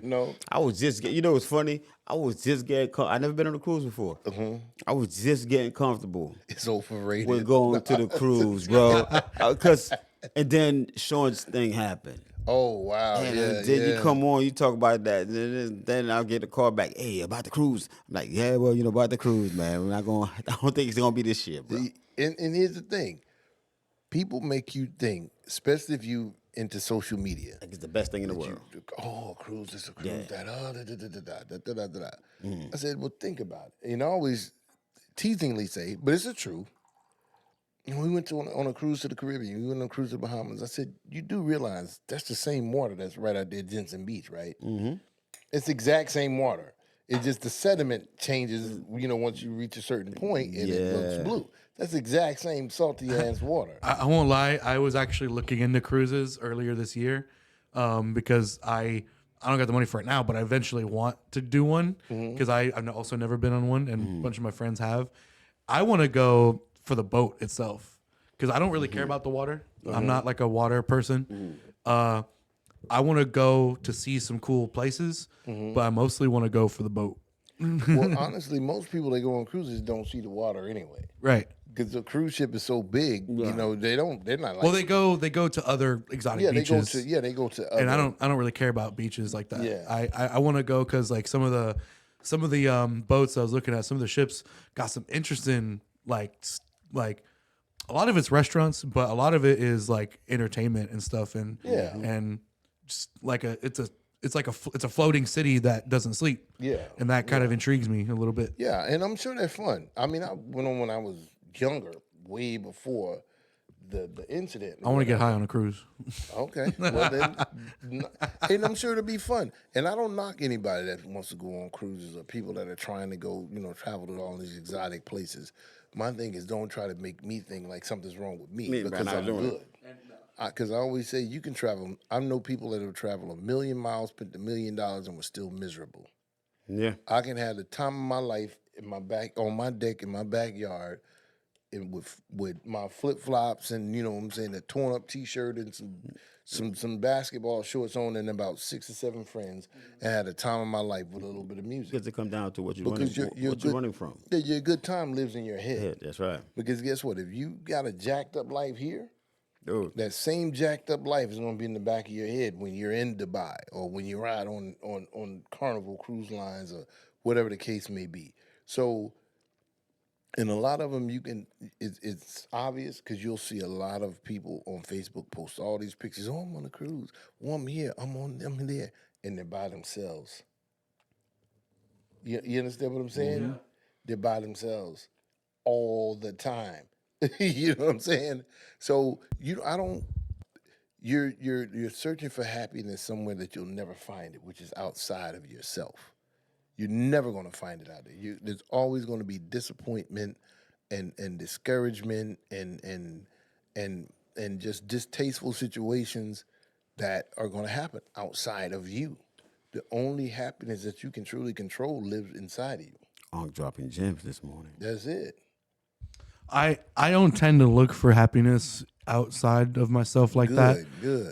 What I've learned makes me feel the most fulfilled is accomplishing goals. Mm-hmm. And sometimes it's an internal struggle because doing what needs to be done to accomplish the goal it is the barrier sometimes. And it just takes self-motivation to buckle down and do it. So that's sometimes an internal struggle, but I've come to learn that actually doing what needs to be done for myself is where I gain the most pleasure. Mm-hmm. Oh, and that wasn't directed at you. Oh no, I didn't take it. I didn't take it that way. Yes, it was. No, I'm just playing. No, I didn't take it that way. He told me I'm going to tell that to Devin. I swear, you gonna need to hear this. No, but I mean, in years ago, that might have been me, but I've definitely matured and learned a lot over the last 5 or so years. I would say, since high school, I would say, graduated 2018. So since then, 18. That was yesterday, man. But you don't mess with us old bucks out here, man. These young cats, whippersmackers, youngin'. But yeah, I think I said my piece on that. Yeah, but no, that's you. If you don't find that peace inside you, if you don't find that happiness inside you, because like my wife, like I said, what was it? FOMO. Bro, I don't care where I am. I'm gonna have a good time. I can be in the damn bathroom by myself, but I'm gonna have a good time in that bathroom. Who about the bathroom like, whoo, this was fun. I did yourself today, Rob. Boy, you was on point. My standard for having a good time is pretty low bar to meet sometimes. Good. That's a good thing, though. For real, it is a good thing, man. It's a good thing. Yo, just being at the house by myself, smoking a hookah, and having a drink by myself. To me, sometimes it's like the best time because you gotta think about it. You go out and you in a room especially when you go out with a bunch of people you don't know. Like why? Like when I used to travel overseas, it was like, damn, okay, I'm out here. This is cool, but I don't know none of you motherfuckers. Right. What's a good time about that? I mean, your risk. Yeah. But then when you get older, you're like, damn, man, the risk factor was so high. I Yeah. didn't even see it. Yeah, yeah, and when it's like I got friends, like I said, I probably got 8, 10 guys that I've been friends with over 40 years. So we can finish each other's sentences. Well, I can bring up an inside joke from 35 years ago, and they know exactly what I'm talking about. We're not together that often. I mean, we still communicate, telephonically or text, and every now and then a few of us can get together when I go back home. But outside of that, everybody else is really a new introductory to me. Even if I've known you 10 or 15 years, I haven't known you 35 years. There's still a difference, Absolutely. and our level of content. There's certain things I'm not going to tell that person that I've known 10 or 15 years that person I've known 35 years already knows. Yeah. So even outside of that, We were. I was saying something similar before you got here when we were talking about this. Mm-hmm. Kind of that, we were talking about different levels of friends that we have, absolutely. different tiers. Yeah. And I was saying that I have some friends that are close to me Mm-hmm. that I could talk about anything with, Right. and there's some friends that I love them and respect them, but they're not at that level with me yet. Right. More so associates. Yeah, We're yeah. friends. We're friendly. See, that's what I was asking. not I'm my like, friend. when do you know they graduate from associates to friendship? Well, when you cry with the motherfucker, Oh, they yeah. cry with you. Yeah. That's one clear That's one indication. indication, right? When they cry, okay. When you get to the level where you want to turn loose with them, and because that to me that invites a different level of connection. Right. You know what I mean? Because I'm like, okay, now I'm opening up my soul to you. Now we're Mm-hmm. not just talking about what stuff that's going on, but it's certain. When you get What you invited, run into is sometimes they cry with you, When but you you're like, I'm not willing to cry with you though. I'll listen to you cry. I'll help you out with yours. So you have I'm to. gonna keep my cry to Yeah, myself. yeah. You have to maintain that certain level of discernment. Mm-hmm. But I just threw that out there. But I think that's a pretty good gauge though. If you if you willing to just let it all hang out and snot cry in front of them, and You come to the funeral, all of that, you're like, yeah. okay, you know what? yeah. You might have went up a couple of tears. Yeah, it's tough out here now though because we're not growing up I grew up in a neighborhood. I grew up in a hood. Everybody knew everybody. You either knew them or you were related to them. Yeah. One way or the other. And it's just not like that anymore. Especially in places like Port St. Lucie.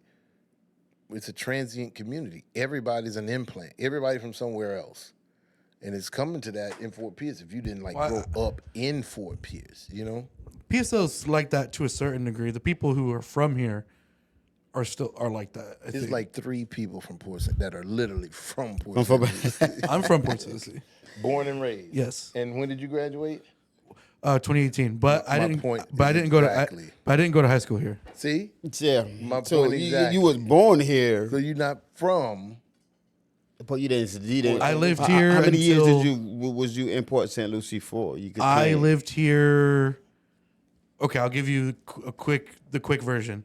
I born and raised here, and then I moved to Tampa. I want to say 2012 or something for middle school, and then I moved again to Daytona for high school. During high school, I had some kind of family emergency stuff going on, and I actually temporarily moved back here. And I did dual enrollment in IRSC, so I was doing college and high school at the same time for about a year. Then I moved back to Daytona, finished high school, stayed there till 2019, and moved back here again. So technically, you're not. You're from Port St. Lucie, but you weren't born and raised in Port St. Lucie. You wasn't raised in Port. And You was that's raised what in I'm talking Florida, but you wasn't raised in Okay, Port so St. what's the Lucie. definition of raised in? Raised is if Raised you in- was born out here from kindergarten to high school, you was in Port St. Lucie. You at least spent the The majority of your time. child to childhood. adolescent years Yes. in a particular place. That's when you're born and raised there. By the time you turn 14 or 15, you're already raised. So, and I actually know a couple of black guys, one of them, God rest his soul, that were born and raised in Port St. Lucie. Now, I'm like, damn, black people born and raised in Port St. Lucie. But yeah, How you are born and raised in Port? Like I remember Jones. 2000 when my mom's moved out here. what was you doing? Like, she had the only house on the block.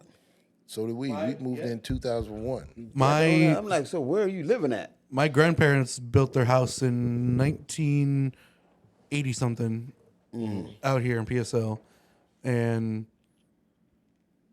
they've been in the same house ever since. Yeah, And they were one of the only people there. We moved in our house June 2001, and no, July. I'm sorry, 2001, and there was like 3 houses on our block, and it was like woods. I saw deer, wild hog, bobcats, everything. At least 3-4 days a week. At least snakes were everywhere. Of course, now all the whole block has been built up since then. But Jones that coaches Treasure Coast High, born and raised in Port St. Lucie. I was like, really? I'm just old enough to still remember. So I grew up on Gatlin area, PSL. I lived just south of over there. So I'm just old enough to still remember when Walmart wasn't there. Yeah, Sam I Club remember wasn't that. there. It was like None just of that barren. was there. It was That's nothing. crazy. None of that. Yeah. Like, And what it was the fuck? only 2 lanes. It was one, one going in each direction. And I remember I had came out here earlier 2000, and I think I was on PSL Boulevard, man. I was in the rental. When I was on my cell phone, and I was like, everything in PSL was like, damn, yo, you might get lynched out this motherfucker. This shit ain't really nothing to do. So I was being extra cautious, and I got pulled over. Not pulled over because I was already over. I can't say it was a pull over because I was in the parking lot. I was in the phone. I was like, you know what? It's it's nobody out here. If there's a person that get pulled over, it's gonna be me being on my cell phone. So let me be responsible and pull into this little plaza and enjoy my conversation and then move on. Trying to do the right thing. The cop still pulled me over while I was in the parking lot. He's like, oh, where you from? I was like, first of all, I didn't even know we had cops out here. I don't even know where the police station is. He's like, oh, no, it's like 4 or 5 of us saying, we had like a 30-minute conversation. I was like, no, I'm from up north. It's kind of crazy out here right now. He was like, nah, we growing. Nice, good dude. Like, they didn't give me a hard time or nothing. It's just the fact that we just really sat out there for an hour and just kicked it. He was like, ain't shit else to do. Yeah. Oh, I'm just happy to see you. Yo, that's so funny because there's Yeah, he was like, I'm just happy to see you. I just want to talk. a number of years ago, I discovered, the site Urban Dictionary, right? Okay, so a number of years ago, they introduced, you could add cities on there and put descriptions of cities on Urban Dictionary. And if you look up Port St. Lucie, let me read to you what Urban Dictionary says about Port St. Lucie. There's 3 entries here, and I'll read them to you. Port St. Lucie, February 5th, 2010. An extremely boring city. It has an overabundance of Walmarts, Walgreens, CVS's, and Publix's. Most of the teens are uneducated, sexually active, and they all look the same. The scene crowd takes over the entire city. There's nothing to do but go to Super Play and smoke weed. The scene crowd? Oh, Scene. SCENE. Yeah. Oh, okay. And then the how Urban Dictionary gives you like an example, sentence or like a conversation. Hey, where do you live? Hell. Oh, sorry, man. I didn't know you lived in Port St. Lucie. I love PSL, though. Tell them to get out. And then, Yeah. no, I love PSL too. I love find PSL. these I'm funny. behind on No, So I love here's PSL. I love Fort Pierce. here's number 2. Love my city. Port St. Lucie is from July 30th, 2007. Port St. Lucie, shitty town in the middle of Florida. The only thing to do is the movies or bowling. There's a gas station /park/Walgreens on every corner. Prides itself by being one of the fastest growing city in America. If they build another Walmart instead of a mall in Port St. Lucie, I'm going to bomb it. But see, those are some of those same people that are looking for happiness outside themselves. These are young, bored people who don't know. Looking for happiness outside themselves. But they out here in their grandparents' pools chilling. Right, and again, maturity. Your good time lives in your head. So if you're looking for, I've heard a lot of people say that. Somebody said, "Oh, there's nothing to do in Port St. Lucie." I'm like, depends on what you want to do. There's a lot of hidden gems in Port St. Lucie, and they keep it that way for a reason. Yeah. Yes, sir. You know, and I used to have an issue with it, even when they're having things at the Civic Center. I was like, damn, they only advertise. If you're not like on their website or passing that one little sign outside the Wells Fargo on the corner of Walton and US One, you won't know what's going on. It don't. But it's like that's strategic. Dude, and the thing The is, ones who need to know. let me tell you something. And them places are always packed. Yeah. And I drive past. I'm like, I didn't see any in my circle at the time. I didn't see the promotions anywhere. Now I'm plugged in. Yeah. With the city websites and everything, and I keep up with all of that. But before then, I couldn't understand. I'm like, I've worked a couple of sound jobs at the Civic Center, and it was crazy to me. Like when we showed up, because we show up earlier than everybody else, it's empty, just staff and crew people. But when you see it start filling up and the traffic gets crazy. Yeah. Let me have the third. Here's the third entry here. Okay. This one's a lot more recent. This one's from 2021. all right. So this is going to have a very different. You can probably already imagine very different description. Port St. Lucie, December 5th, 2021. Filled with just old people and ghetto teenagers who want to act hard. We all know you're not. Some of the biggest hoes you'll ever meet. There's almost no fun places to hang out ever since the cops flooded Tradition Square. Most boring place in the county. What's up, Shawty? Where you from? Port St. Lucie. What about you? Oh, nah, blocked. That's another kid. That's a kid. That's a kid. That's another he kid. got hated on. This chick probably He dumped lived on in him. And He lives in tradition. He probably went to Rock Road. He lives in tradition. He does. See, Absolutely. I guarantee he lives in guarantee. tradition. Because he's one of those ones that's riding up to Publix on his golf cart. Yeah. You know, thinking he's gonna see strippers and booty hanging out, walking down the strip like he's on South Beach. See, they looking for stuff to do. I'd be happy just to have a golf cart. Golf carts are fun. What? Golf carts are fun. When I came out here, I was just happy I had grass, bro.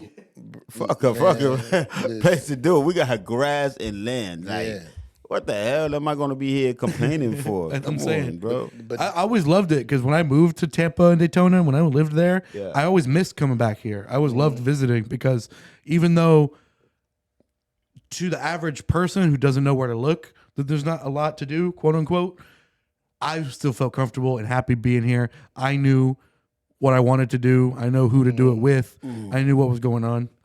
I liked coming back here. And if you plug into the people like say, oh, Port St. Lucie doesn't have a nightlife. Port St. Lucie's got a huge nightlife. You just got to know where to look. That's right. It's not laying all out. We're not going to be a bunch of neon signs and Port St. Lucie's nightlife is Fort Pierce. No. Or Stewart. Port St. Lucie got not a Port St. Lucie and Rob is right. It's not about. I'm teasing. There are things to do. You have to know. You just have to know where you're going. Yeah, you got to be gotta in with the connect with right people. crowd. You got to know where you at, man. It's a lot of word of mouth. They don't do a lot of public advertising. And putting the again, flyers in the corners. That's strategic. You're not going to see big neon signs riding down Port St. Lucie Boulevard. And I appreciate that because that invites an entirely different element into your city. You know, think about the cities that have that. Those are the cities you want to visit and party in, but not live in. Port St. Lucie is not. Is the sentiment was not for them to build a South Beach. They weren't trying to build a Harlem or a New York hangout spot or downtown Chicago or L.A. That's not what it was about. It was built to be a bedroom community to West Palm. You work in West Palm and live in Port St. Lucie. So now they're developing their own infrastructure because, that's why we have no downtown because it wasn't intended for that. So That's why I jokingly say Stewart is our downtown. Yeah, exactly. You're right. Oh, maybe Jensen, I would say. Technically it's closer. So Jensen's but a little all my friends when they want to go out, all my friends when they want to go out, it's Jensen or Stewart. Yeah, well, it's Fort Pierce or Stewart for me. About 20 minutes.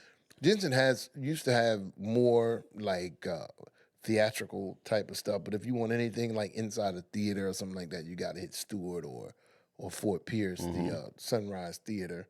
But Port St. Lucie was never intended for that, and they're doing more things at the Civic Center. But what that does is that allows them to control the influx of people and the influx of the with prosperity comes crime. With prosperity comes the more unsavory type folks and things like that. Because they're supposedly the plan is that where that Bell's outlet sits, that's on the, I don't even know if it's still open, on the parking lot right in front of the Civic Center.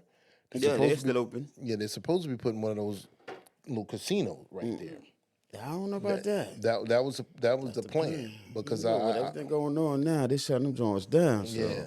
Yeah. I'm so confused. Okay, can I veer into a different direction for a 2nd? I'm really confused with gambling laws in this country right now on when it is legal and isn't legal. Wrong show. I'm so confused. And I definitely don't know. Because like online sports gambling was made, or betting, I should say. Betting is gambling, but it was made legal It depends who's making a the couple money years off of ago.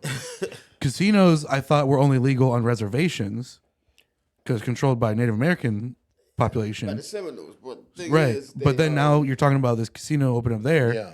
Like I don't understand when it's legal and not. I'm so confused. Like a lot of these arcades along US 1, they pay in like gift cards and things like that. No, they were paying cash. Yeah. What? Huh? They used to pay gift cards. Then they came in with the cash. I think that's what the issue is. Yeah, because they used to only be able to pay in gift cards. Yeah, Now or they're gifts, going to TVs, trying to pay it in. Yeah, they couldn't give you cash, but now certain ones don't know how are getting the rights to pay in cash. Because I think somebody told me the one on 25th Street, right there at the corner of 25th Street and Midway.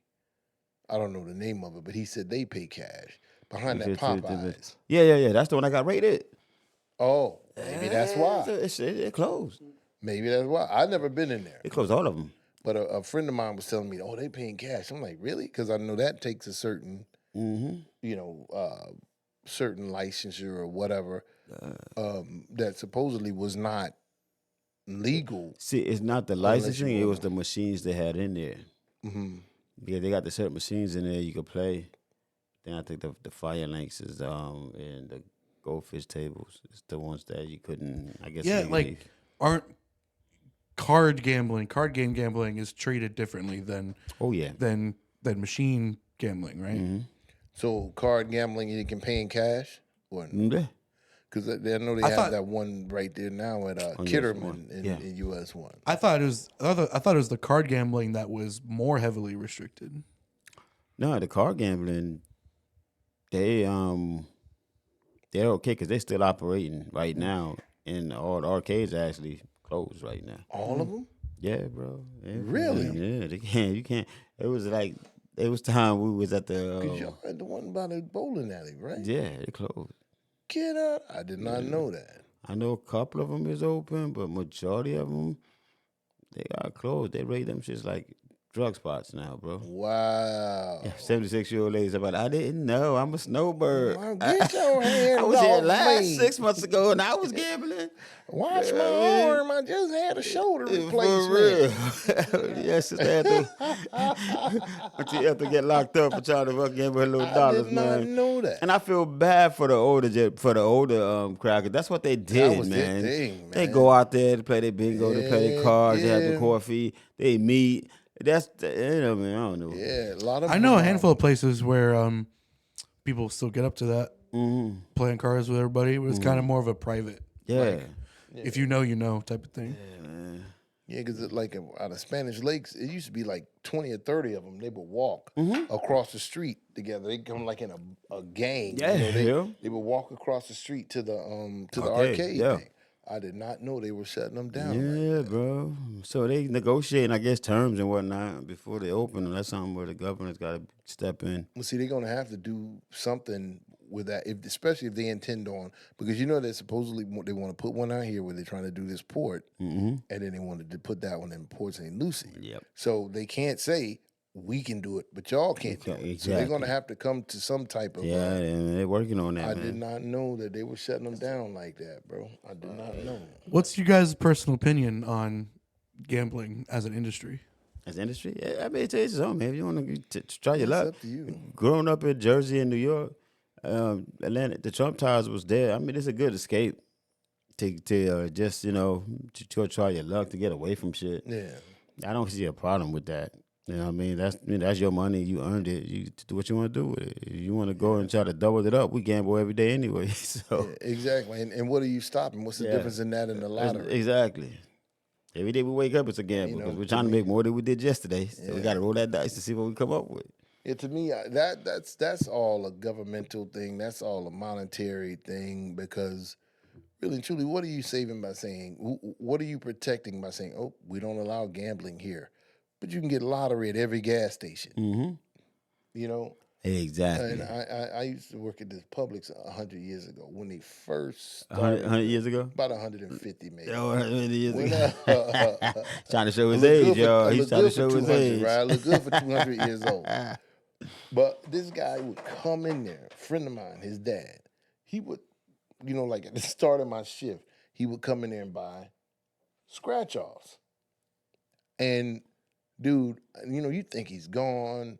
You look up 3-4 hours later, he's back in there with some more. He never left. Mm-hmm. He's sitting in the truck scratching them up. But he, like every time he wins something, he goes back in and gets more cards or pays and gets more cards. But now he used to win a lot. I'll give him that. But, I don't know if it was $1 or $20. If it was a big one, he was like, hey, look at this, do it, look at it, look, and show me what he won or whatever. But I've seen him be back and forth in and out of that store 5-6 hours at a time. But if it's not causing you any distress at home, if you're still able to pay your bills, you're still able to, Exactly. So they wanted that was the premise that they tried to base their argument on this is why we're regulating gambling because people have gambling addiction. What about alcohol? What about drugs? What about shopping? If that's shoes, whatever. If they're going to be addicted, they're going to spend that money on something. One way or the other, something is going to get it. You're definitely not going to stop them from buying scratch offs and playing lottery numbers. Exactly. So in terms of the way the government gets its hands on people's vices, would you consider yourselves more libertarian in terms of how let the government not touch it, basically let people do what they want to do? Well, I don't even know if I would say libertarian.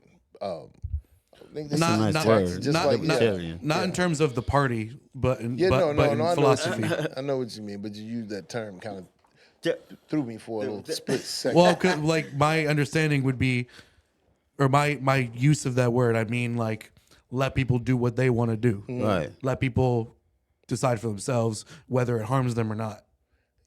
Well, I mean, that's with everything. I mean, if I go to the grocery store as someone that has an affinity for eating, you're not going to say, don't buy those cookies or don't buy that cake. You're not going to tell me buy broccoli. Right. Because that's what I want to do. Right. At the end of the day, like you said, it's their or our hard-earned money. As long as it's getting equal taxation and all of that kind of stuff, whatever. Let it, I wouldn't say overtax it, which is one of the issues that they were having. They were trying to take more taxes from gambling establishments. But I'm like, what's the difference in that and any other retail establishment? Because it's non-tax dollar. Everybody want a piece of that. Just like the drug trade. Everybody want a piece of that. Yeah. That's why we started marijuana now. We got the legalized marijuana. And put all the chemicals in it. You got so that's the kind of thing I'm talking about. Like with regulating marijuana, regulating drugs in general, or regulating gambling, or regulating buying alcohol after 2 a.m., those type of laws. That's the shit I don't understand. Those are the type of laws where it's the government seems to want to put their hand in the mix for the greater good. But what is it actually accomplishing? It's like, for example, they got the coke epidemic. What they do, they try their best to lock it down, and now all of a sudden pop up fentanyl. Yeah. Where do you think that's coming from? Yeah, I mean, the CIA. That's allegedly. That's my I don't opinion. want nobody knocking on this door. That's my opinion. I need you three to come here. That's Debbie. That wasn't me. Unc ain't no snitch, but he'll tell. That was Devon. Devin's opinion does not represent those of K&G. Devon, sir. I love the CIA. Matter of fact, I'm wearing CIA T-shirt next time. Yeah. All the alphabets on that shirt. All the alphabets. We support everybody. I mean, all of that. I watched that show, To Catch a Smuggler. You ever watch that? Yeah, man. And I'm like, I'm seeing some of the stuff that these people are coming through with. And they're like, oh, yeah, we seized.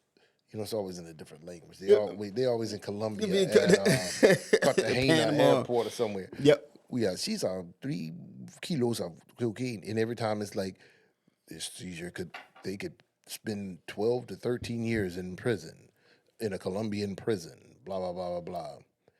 And I'm like, y'all don't realize that's the gimme. They let you catch that one so the one with the real stash can get through. As they investigated the 3 kilos, the 30 kilos are going to buy another. Right. Because as soon as they get one, every officer in the airport goes in there. There's 50 of them standing in the interrogation room. Great job. Yeah. Great job, Jack.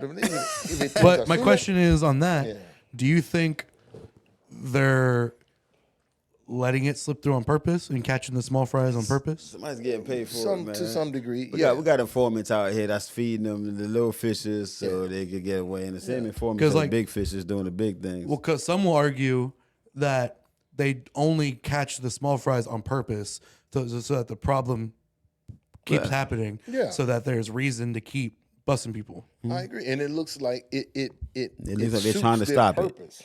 They're not actually trying to stop it. They're trying to. I said, they're putting the mirage on. Right, exactly. They're not. Man. In reality, they're trying to look like they're doing something when they're not. Exactly. It suits their purpose. It serves their purpose. We keep getting a paycheck. We look like we're doing a great job. Oh, we seized 3 kilos. But 500,000 kilos came through the last month. And the same guy that's giving you that 3 kilos got the 3 ton. It's the one that called it in. Yeah, right. They're gonna be at this harbor at this time. Anonymous people that these 3 passengers were carrying some contraband in their suitcases. They said the passenger with the orange shirt was going to check his compartment. He has a secret compartment in the bottom of his suitcase. So the authorities said if he turns blue, azule, it is heroin. If it turns pink, it is cocaine. Cocaine. I'm like, come on. And like these people, like some of them they walk and it's like literally just boom, sitting right on the top. I'm like, come on, man. Not even a coffee bean, 1 bean on top of that motherfucker. Right. That shit just sitting there. Nary a bean. No bean. All the T-shirts are underneath it. Right. And I'm like, with all the technology today, I know dogs have the more, powerful, olfactory things where they can smell so much better than us. I'm like, but with all the technology today, bro, if they really wanted to seal that thing to where no dog can smell it, they could seal it to where no dog can smell it.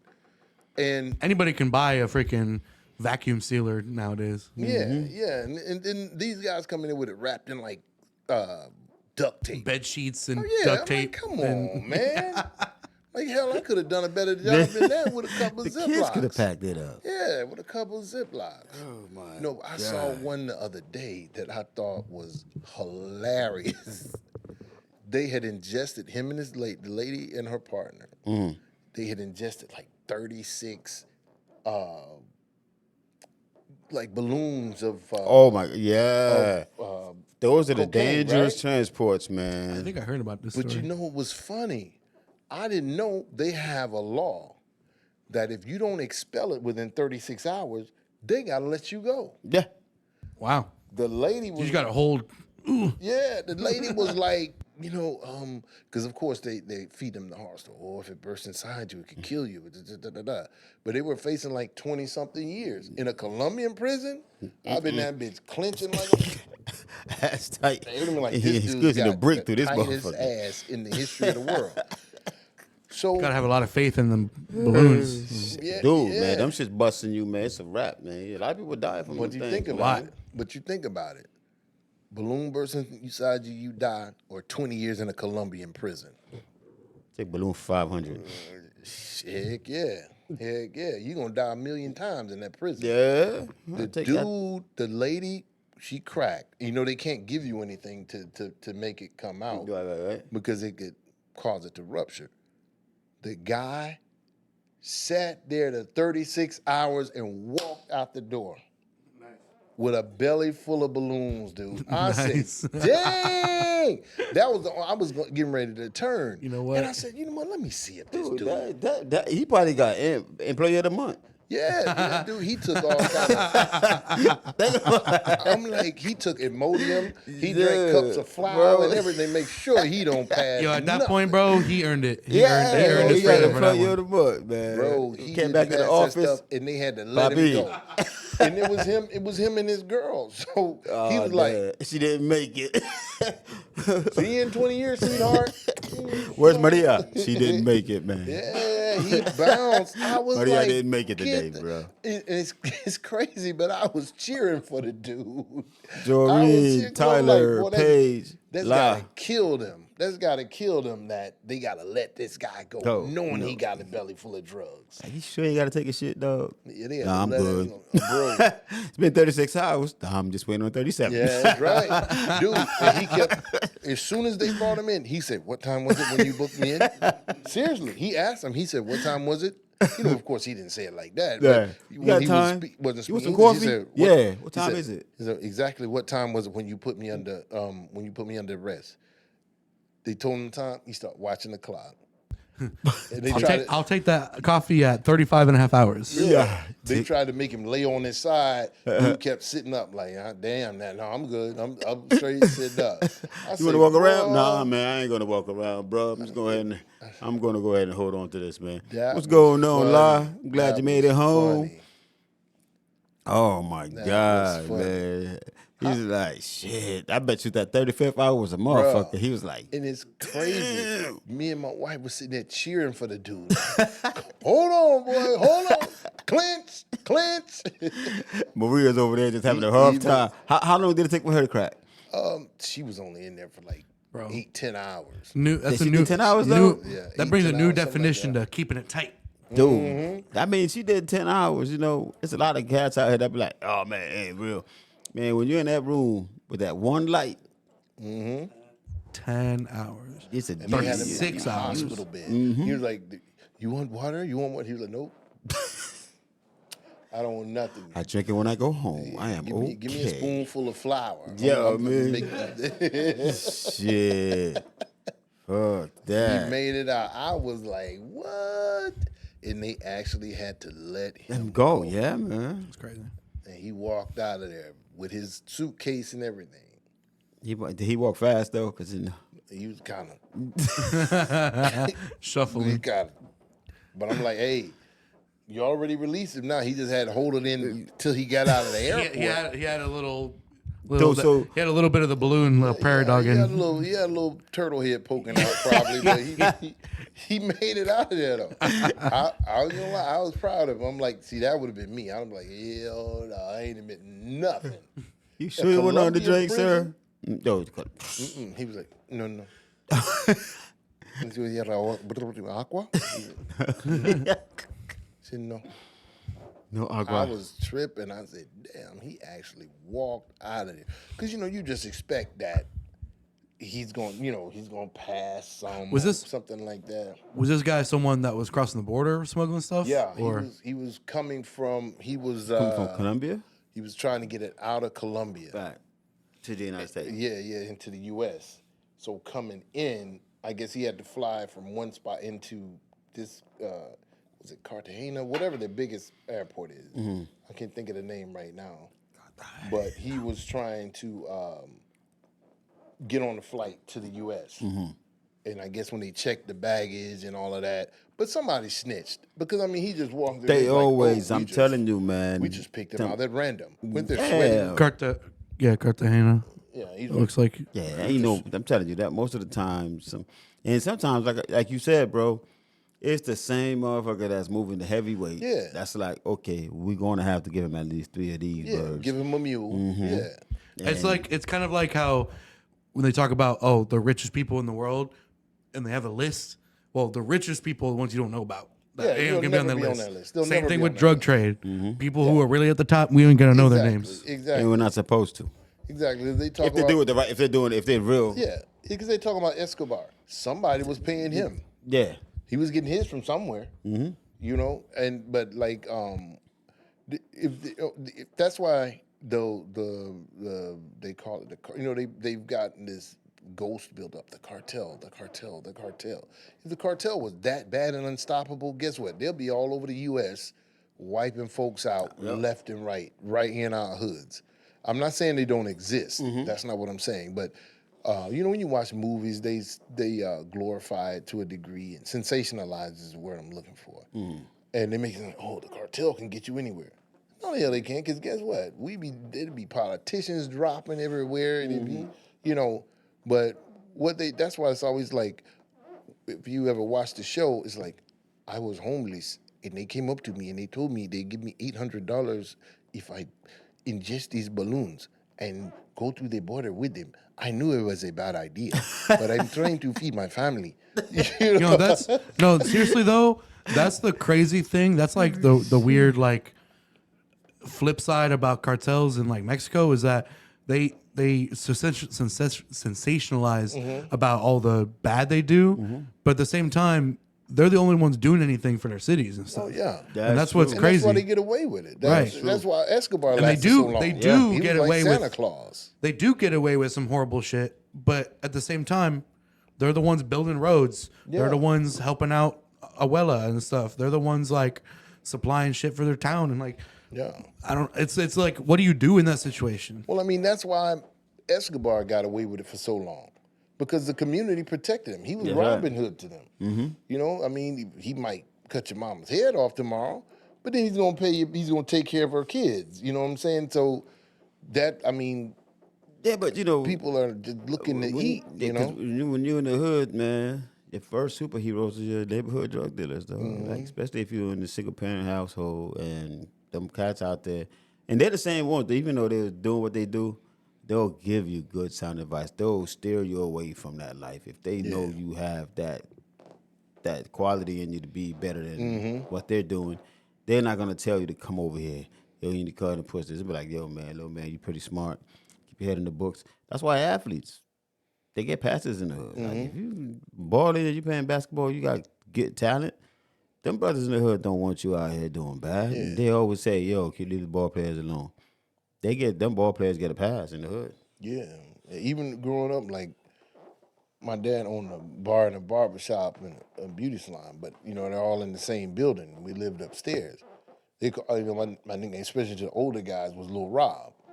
Like, hey, Lil Rob, what you doing out here in this corner? Get your ass off this corner before I go tell your mama, before I go tell your dad or whatever. And you were gonna get off of that corner. You were gonna leave that spot. You might have gone somewhere else, but you were leaving that spot. You were leaving that for real. Even in the dice games, boy, what you doing, man? They say boy, get away from it. And these some of the guys that you will stand up and blow somebody's brains out right in front of you. But there was a different respect in the hood back then. That's gone. God, sorry, dead. Sorry to do this to you again. Can you move the mic up? Again?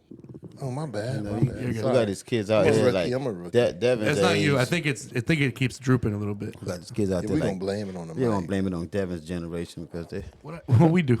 huh? What we do? It's what you didn't do. What we not do? It don't take. You get these old folks out here so scared they don't even talk to y'all. Every time you talk to an old head, you're like, yo, why you not out here talking to the youth? Oh, they cut different. These young boys out here grab a gun and come shoot you in the middle. Kids are crazy. Yeah.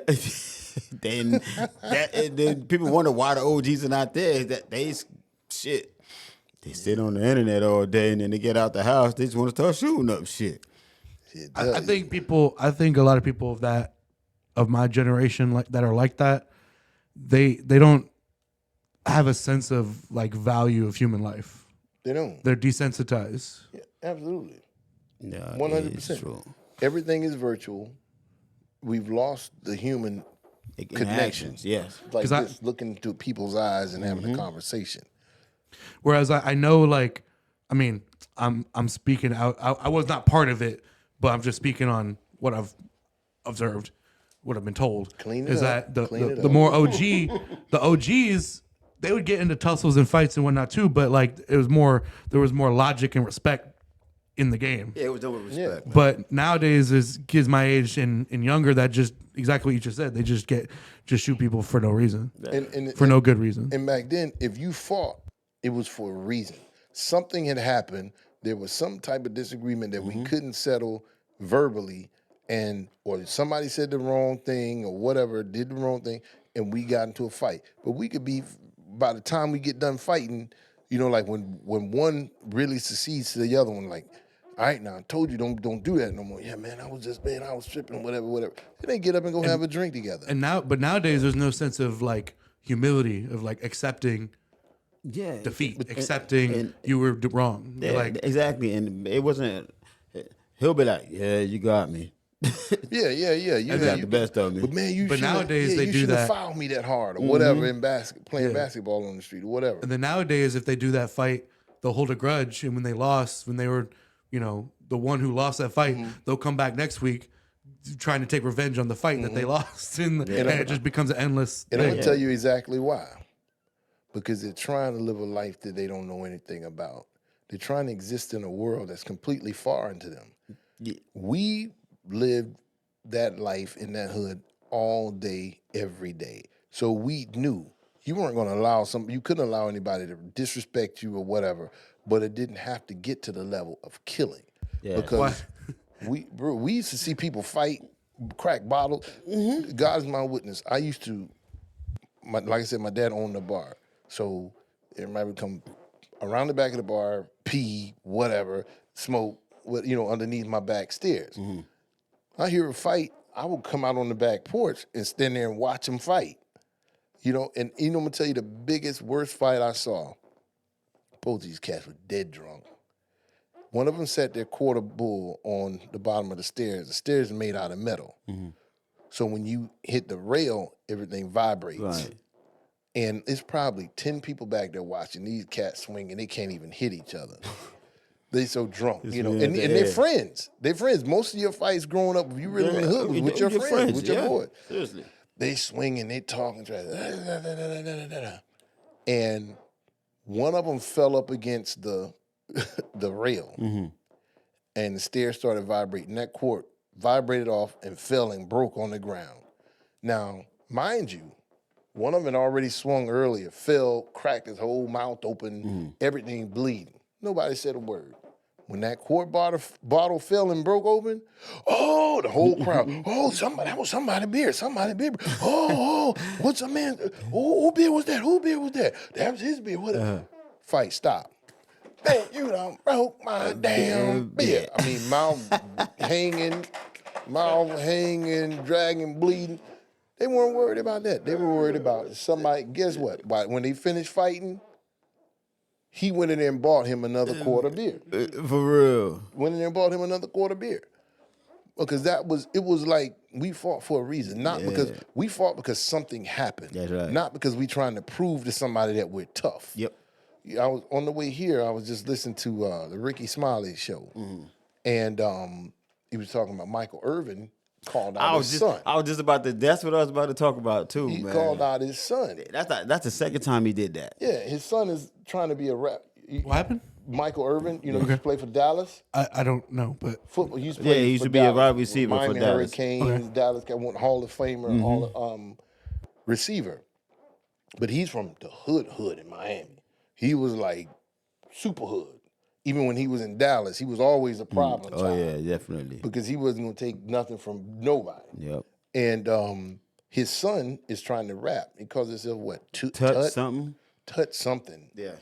And he's like, son, you trying to rap?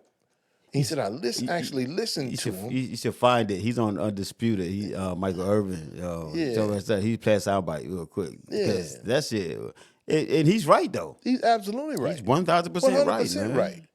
And that's what's happening. Some of these cats, especially in PSL. I'm like, some of these cats I see, I'm like, dog. Yeah. your parents lived that life. But you out here now is how to portray that life. Right. Like you in these streets. And don't have a clue. Because what they don't understand. Michael Irvin exposes his son. Yeah. Exposes his son that's a rapper. Yeah. And the thing is, you want to play the bite or you I'm looking. I'm not ready yet. I'm looking for something. But yeah, what they don't understand is that Cole was not. I found his name. Tut Tarantino. Yeah, Tut Tarantino. That let you know right there. What's his government name, right?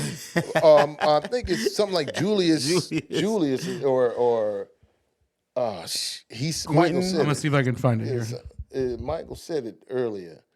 On the show, they played the sound bite. But what these kids don't understand is it wasn't just about see who's the toughest. There was a code attached to that. That's right. That's the part they That's miss. just missing right there. That's where the disconnect comes. Yes, sir. It wasn't just like, I can be the baddest, wildest, craziest dude on the street. Because you know what? That dude right there was gonna catch a bullet. In the real hood, that cat right there, he wasn't gonna last long. Not at all. So now they out here like, they talk about T.I.'s son and all these other cats. And I think I brought up Drake the last time before. Yeah. I'm like, get out of here, dude. You on a Mickey Mouse show when you were 8. Or 9 or something like that. Boy, walking around wearing lipstick and shit. Like, What? Man, For real, bro. For real. Funny looking little somebody. That is a funny ass kid, man. But I'm like, dude, you don't know nothing about that you talking about. No. But like Michael Irvin was saying, my son, he was like, son, you grew up in a 20,000 square foot mansion. The hell are you talking about? In the gated community. I think I found something here. You found so? In the gated community on top of that. Like, that's what you got. About? Distance yourself a little bit. You can't be with people all the time and running around. I got a son. He raps. His rap name is Tut Tarantino. If you ever listen to some of his raps, dude laughing why already. you exposing this nigga, bro? Where does this come from, son? You grew up in a gated community your whole life, but he's rapping my life because we romanticize and Yeah. That's from a tweet someone posted. But that's it, though. That's the bite. Yeah, he's like, bro, you grew up in a 20,000 square foot mansion. Come on, bro. When the hell was you struggling? When were you out there, selling drugs? And they talk this foolishness because they don't have a clue. Yeah. I saw a comment. So there's a video posted of one of like the rap music videos, and one of the comments says, "Oh yeah, bro, we making it out the gated community with this one." Yeah. This is gonna get me out the gate. Yeah. They're gonna want me in the hood now. Gated community, but he riding this beat. Oh man, they're gonna want me in the hood now. He's trying to get in the hood. Yeah, he's trying to go back in. Well, that's what Michael said. He said, I fought and worked to get you out. Now you trying to rap your way back into the hood. Like, what the fuck you doing, because they don't understand that whole structure of the hood. You grew up hood. I grew up with guys. You'd be like, oh, there go Dave Roney. Mm-hmm. You got to break out running. It was the Debo. It ain't like we didn't have guns back in the day. Now, don't get it twisted. We had guns back in the day. Yeah. We just chose not to use them, motherfuckers. It was a different mentality. Yeah. Yeah, these were more prized. Oh, man, that boy throw them hands, Now, at what point do you think it was where, like, the rap industry, I guess I'm talking about the mainstream because I know it's not prevalent across the whole thing, but at what point do you think it switched from telling their story to glorifying the hood? No, we always glorify the hood. Like we always if you but glorifying it to the point where people want to go back into it. No, that never happened. But I feel like it's happening now, where there's people who look up. They almost look up to it and want to be part of it when they shouldn't be, really. But they don't understand. It's the understanding, you know what I mean, in the educational factor. Because the thing is, if you're not from it, that's what draws people to the rappers. It's their struggle, being from the hood, and rapping about it and making it out, and we make it look comfortable because we were comfortable. Sometimes, go ahead. Do you think it's young people who didn't have anything to struggle for, so they're looking for something? They feel a need to struggle. They're looking for a struggle, so they feel accomplished. They had it so easy. They're trying to get accepted by right. Because if you can make it in the hood and then make it out of the hood, right. they don't want to be associated with their dad's wealth. Some of them think that because their dad got money, they don't want to, which is okay. You got money. Your dad came from the hood. You go back over there. You do some fundraisers. You help some of these kids. You do what you got to do. That I expect. I respect that. But when you know you got the bread, so what you want to do is go in the hood on the same blocks that your parents was on. Because the thing about the hood is, like Michael ever said, he grew up in the hood. Don't mean you ain't got no beef in that motherfucker. Don't mean you ain't did some dirt in that motherfucker. It don't mean you ain't got somebody out there hating on you in the hood, because that's where the best haters are, is in the hood. So why look what happened with Gilly's son. You know what I'm saying? So going back in the hood as a youth, when your dad is like, look, man, I brought you here because I moved out of there, you should respect that and be like, okay, cool. What the hell you gonna go right back in the hood for? Because Gilly's a millionaire. Your kid is in a fucking hood. He get shot and killed. Yeah, like a few weeks ago, standing right there on the block. I'm like, bro. But you know what? You know why stuff like that happens a lot of times? Because what you're saying is like there was a point where when I grew up, and probably James caught the tail end of it. When were you born? 74. 70. Oh, he caught a lot of it. Oh, yeah. Where rappers were talking about, they were in the hood, but they were talking about getting out of the hood. They were talking about positivity. They were talking about, peace and not killing each other. And there was a whole movement, a whole self-destruction movement. See, that's kind of what I was alluding to. That's where the rap game kind of checked us, though. It's like when we started going off grid in our neighborhoods, the artists is like, enough is enough. Let's get together. Right. But the powers that be in that industry, they don't want that positive message because they don't make money. Exactly. Through that positive Adversity message. sells. Yes. Crime sells. Death sells. Yes. And they were like, even with Luke Skywalker when he was doing his thing, and they did the first embargoes or the first, what do you call it? Not boycotts, but where censorship. Like he's talking about dancing. Luke ain't never talked about killing nobody. No, ever. Luke, the advisory stickers. Yeah, Luke went to court for that. Yeah, he's the one that fought for that. That's the only reason these rappers can say what they want. Who is this? The only Luke Skywalker I know is Star Wars. No, Luke man. Skywalker from Miami, Two Live Crew. Okay. Say that again. No, Part 2 about to start. But no, we're going back. I don't want the smoke. I don't want the smoke. Uncle's like, I'm going back. I left it in the car. Like, seriously, for real. No,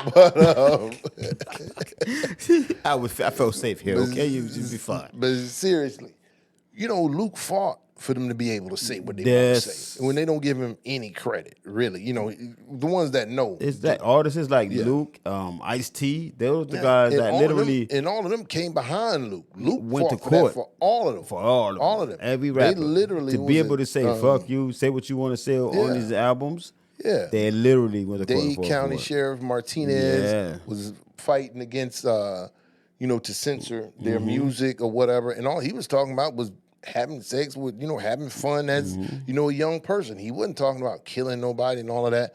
So then they did this, but they did the advisory stickers nationwide. So then there was this whole movement about peace, no self-destruction, stop the violence. Yeah. This whole, that was mostly coming out of New York. Different groups. Then you had Ice Cube. Ice Cube was killing that too. Yeah, but they kind of came in at the tail with the NWA. He was on Joe Rogan not long earlier this year talking about all this. Yeah. So when NWA came in, they said, "Oh, we gonna go against them. We gonna break them down." They were arrested. They even got arrested at certain concerts. Yeah, like if you say they had that song called "Fuck the Police." They had something called "Fuck the Police." Yeah. That's when they arrested them in New York. They were like, they play that song. So of course they played the song. They arrested them, but then guess what? Boom, they back out. Now, the establishment, at the risk of sounding like a conspiracy theorist, is just truthful. They said, you know what? We can make money off of this. We can control the narrative of these neighborhoods if we let this music out. Next thing you know, NWA, the biggest thing in the world. Now, if they can go find Osama bin Laden in some little hole in some little spot in his own country and stop him, if they can go find Saddam Hussein living in a freaking cave in a hole in the ground in the fucking desert somewhere, do you think they couldn't have stopped NWA if they wanted to? They could have stopped them. Absolutely. They didn't want to. They played and they learned, they figured how to make money from and turn it into a benefit for them. So that's when rap changed. Its influence changed. Because even if you go back with Melly Mel and them, some of the first rappers, they were talking about, don't push me because I'm close to the edge. I'm living in this hood and I don't know what else to do. I'm trying to figure out how to get out of here. You know? It's funny thing is 2023, it was battling Eminem. I was about to bring that up. While he still sound like he's in the message. Oh yeah, because he's like, hey, sucker, come on, bro. I got a lawyer. I'm gonna call the cops. That's where he's at. I was gonna bring that up. You know it's bad when you battle somebody and you apologize to that person for being corny. I wasn't ready for this. I went down a little rabbit hole like a couple months ago. But Eminem shouldn't even done that though. He's even like, Melly, it's hip hop. I ain't gonna do that. Eminem does to everybody. You know what? But Eminem ain't really hip hop. He's more rap. But yeah. But the thing is, Melly Mel's been hitting these rappers upside the head, even the relevant rappers, even like LL and all of them. Oh, he been talking smack? He's been talking smack. Oh, so yeah. He deserves to get that slap in the face by him. He should have stayed so away. I went down a little rabbit hole earlier this year on beefs and stuff that Eminem has been in.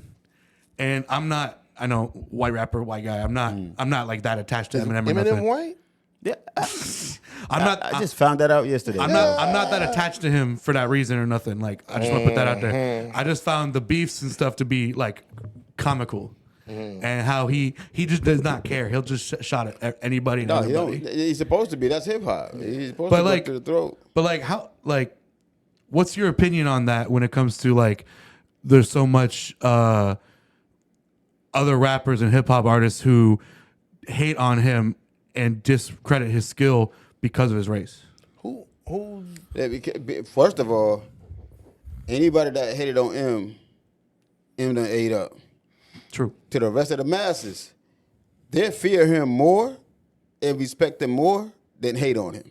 If you do a poll in the industry, half of the top, you put the top 5 rappers to tell you straight up, put this man on your record, he gonna murder you in your own shit. True. Like, he definitely is probably one of the most feared rappers. He's like that sleeping giant, but he's white. But then people argue that he got that skill, but a lot of people argue that he got nothing to say. He got.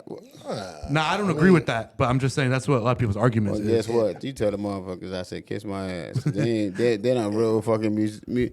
If you think M is not saying nothing, you think these modern ass rappers right now are saying something? Come on, you need to fucking really sit back and reevaluate. That's the point that he made in his last couple albums. I'm Come on now. A major hip hop fan. Yeah, he is from day one. I mean, like from the day one of hip hop, not day one for me. Day one of hip hop, and I'm a true fan of a great lyricist. And while I'm not the biggest Eminem fan in the world, I've never heard him make a song that wasn't saying nothing. And he was always on point. He's not forcing words into places. He speaks his heart. Everything makes sense. He's one of the best lyricists. Oh my God. This might be, I don't know if this is a controversial opinion, but my favorite album of his is the one where he is Kamikaze, where he just literally he had enough of everybody's shit and just starts taking shots at every single person. And ever. People I thought that's hilarious. People thought because he sobered up, he would have fell off. He's more deadly sober than he was when he was on the drugs. True. What I didn't understand with him was that whole. I think he gave that guy, and I know why he did it, because the guy mentioned his daughter's name in a rap. You're talking MGK? Yeah, that Machine Gun. Yeah, that cornball ass trailer park. I mean, but their beef made Eminem produce a couple of good songs. Yeah, but he did that just in retaliation. Like, why you know talking? You know how he feels about his daughter. That's something that's his baby. The biggest, one of the lines he says that like it like describes the entire thing was he turned a molehill into a mountain. Because he's like, I'm gonna turn because he's like, you nothing, but I'm giving you your big break right now just by talking about you. Yeah, and he did, and he Dude, did, man. and he's gone now. I haven't heard He of just it. does. He does like He's acting now. He does like emo like punk music now. Yeah, he went back to his. Exactly. He went back to his pocket. Just put it that He way. Exactly. hate his ass so hard he's Exactly. changed genres. Oh, yeah. Exactly. It's hilarious. Exactly. He's supposed to be in the back pocket, bro, not the front pocket. Yeah, All right, exactly. sit your ass back where you belong, man, JK. Exactly. When I saw them beefing, I'm like, who the hell is Machine Gun Kelly? And then he came out with his he said a couple decent little bars here and there. I'm like, but bro, you picked him to jump on? Come on now. Even Game tried it. It didn't work out for Game too well either. Yeah. And Game was good, but he should have. He should stayed. But that was a bad move for him. Leave him. That's one thing. If you go online right now and do a poll, all the rappers will tell you, on the one rapper, they the one to leave alone. Yeah, It's him. Don't poke the white bear. Leave him alone. If you notice, nobody ever came at DMX. No. Ever. No.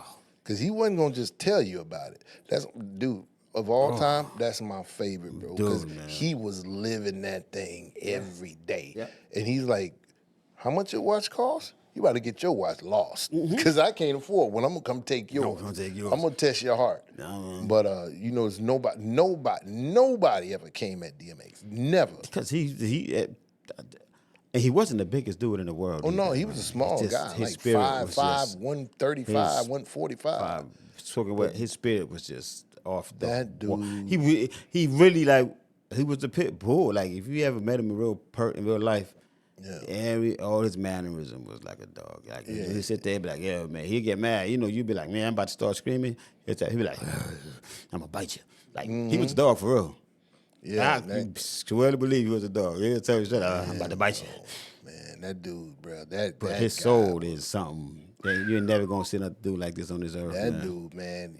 You're never gonna see another guy like that on this earth. Did he really just say that? Bro. He just said that. Bro, that dude was like him and Big. Vicious. Him and Big are like, because Big put some metaphors together. You'd be like, what the heck? And the thing about Big is, he, like you said, like, I could resonate with what he was talking about. Yeah. We were living the same situations. Like, okay, you home, your mom's kicked. When you say, my mom kicked me out, had to go out this drug route, did what I had to do. Like, he was spitting like everybody in New York and New Jersey at the time, man. That's the life we were living as young kids. So we gravitated towards Big and Jay. Yeah, man. Just to see them boys, like, and Biggie, believe it or not, was probably going to be as good of a businessman as Jay-Z was, because they both had like the same train of thought of actually running their industry and being a boss of their own labels. I think Big would have been more real with it, but no, Jay-Z wouldn't be. Jacob wouldn't be. I'm just saying, if Biggie was alive, Jay-Z wouldn't be. I think Biggie would have been more real with it. Oh more down to earth. With it. Jay-Z lost his way along the way. I think he drank the Kool-Aid somewhere down the road. That's my boy too. I like Jay, but you right though. Yeah, right. He drank the Kool-Aid along the way, and I was hoping, honestly, before it just kind of completely went off the tracks. As far, in my opinion, I was like, what, this dude should be running for. He should set himself up to run for office at some point. Yeah. But then all this craziness started coming out, surrounding them, and I know what I heard. I don't know him personally, but I haven't heard him rebut anything. I haven't heard him say, Exactly. He's the type of cat that's like, I just want to keep it moving. Like, he's one of them cats that's so focused on what his goal is. His forward progress is all he cares about. And he may be on that echelon now to where you can't go back. You can't. Oh no, he can't. You know what I mean? You say the wrong thing and your kids come up missing. You know what I mean? Or they find you. That's a whole different tier of friendship. Yeah, it's a whole different tier of friendship right there, man. But the music industry is like, let me see who else was out there. Like, that was a big, who you probably heard of Big L. Big L is actually the influence for a lot of rappers in New York. Man. Big L, yeah. If you listen to Biggie rap, because Pac's like, he stole my style. He ain't stole Pac's style. If you listen to Biggie and compare Big L to Biggie, you'd be like, wow, because a lot of rappers was influenced by Big L. Was the two biggest influences in New York. In Brooklyn was Big L. I think Big L was from the Bronx. If I'm not mistaken, either Bronx or Harlem. But and Big Daddy Kane. Yeah, Kane was one of the biggest influences in the game. Yeah, he's one of the ones that slowed hip hop back down. That put that boy sexy to hip hop. To be honest with you. Yeah, I saw something popped up on my Facebook last night, and it was a picture with Big Daddy Kane, Slick Rick, Redman, Noriega. I think Jalil from not Jalil, Ecstasy from Houdini. Oh man, like 2, 3 more. You know what I mean? The icons from back in those days. One of the guys I didn't recognize, but I was like, wow, it's a lot of history in that room. You know. Damn. But man. Yeah. But like what you were saying earlier, Devin, about these kids. Marinette, good morning. You saying that they are,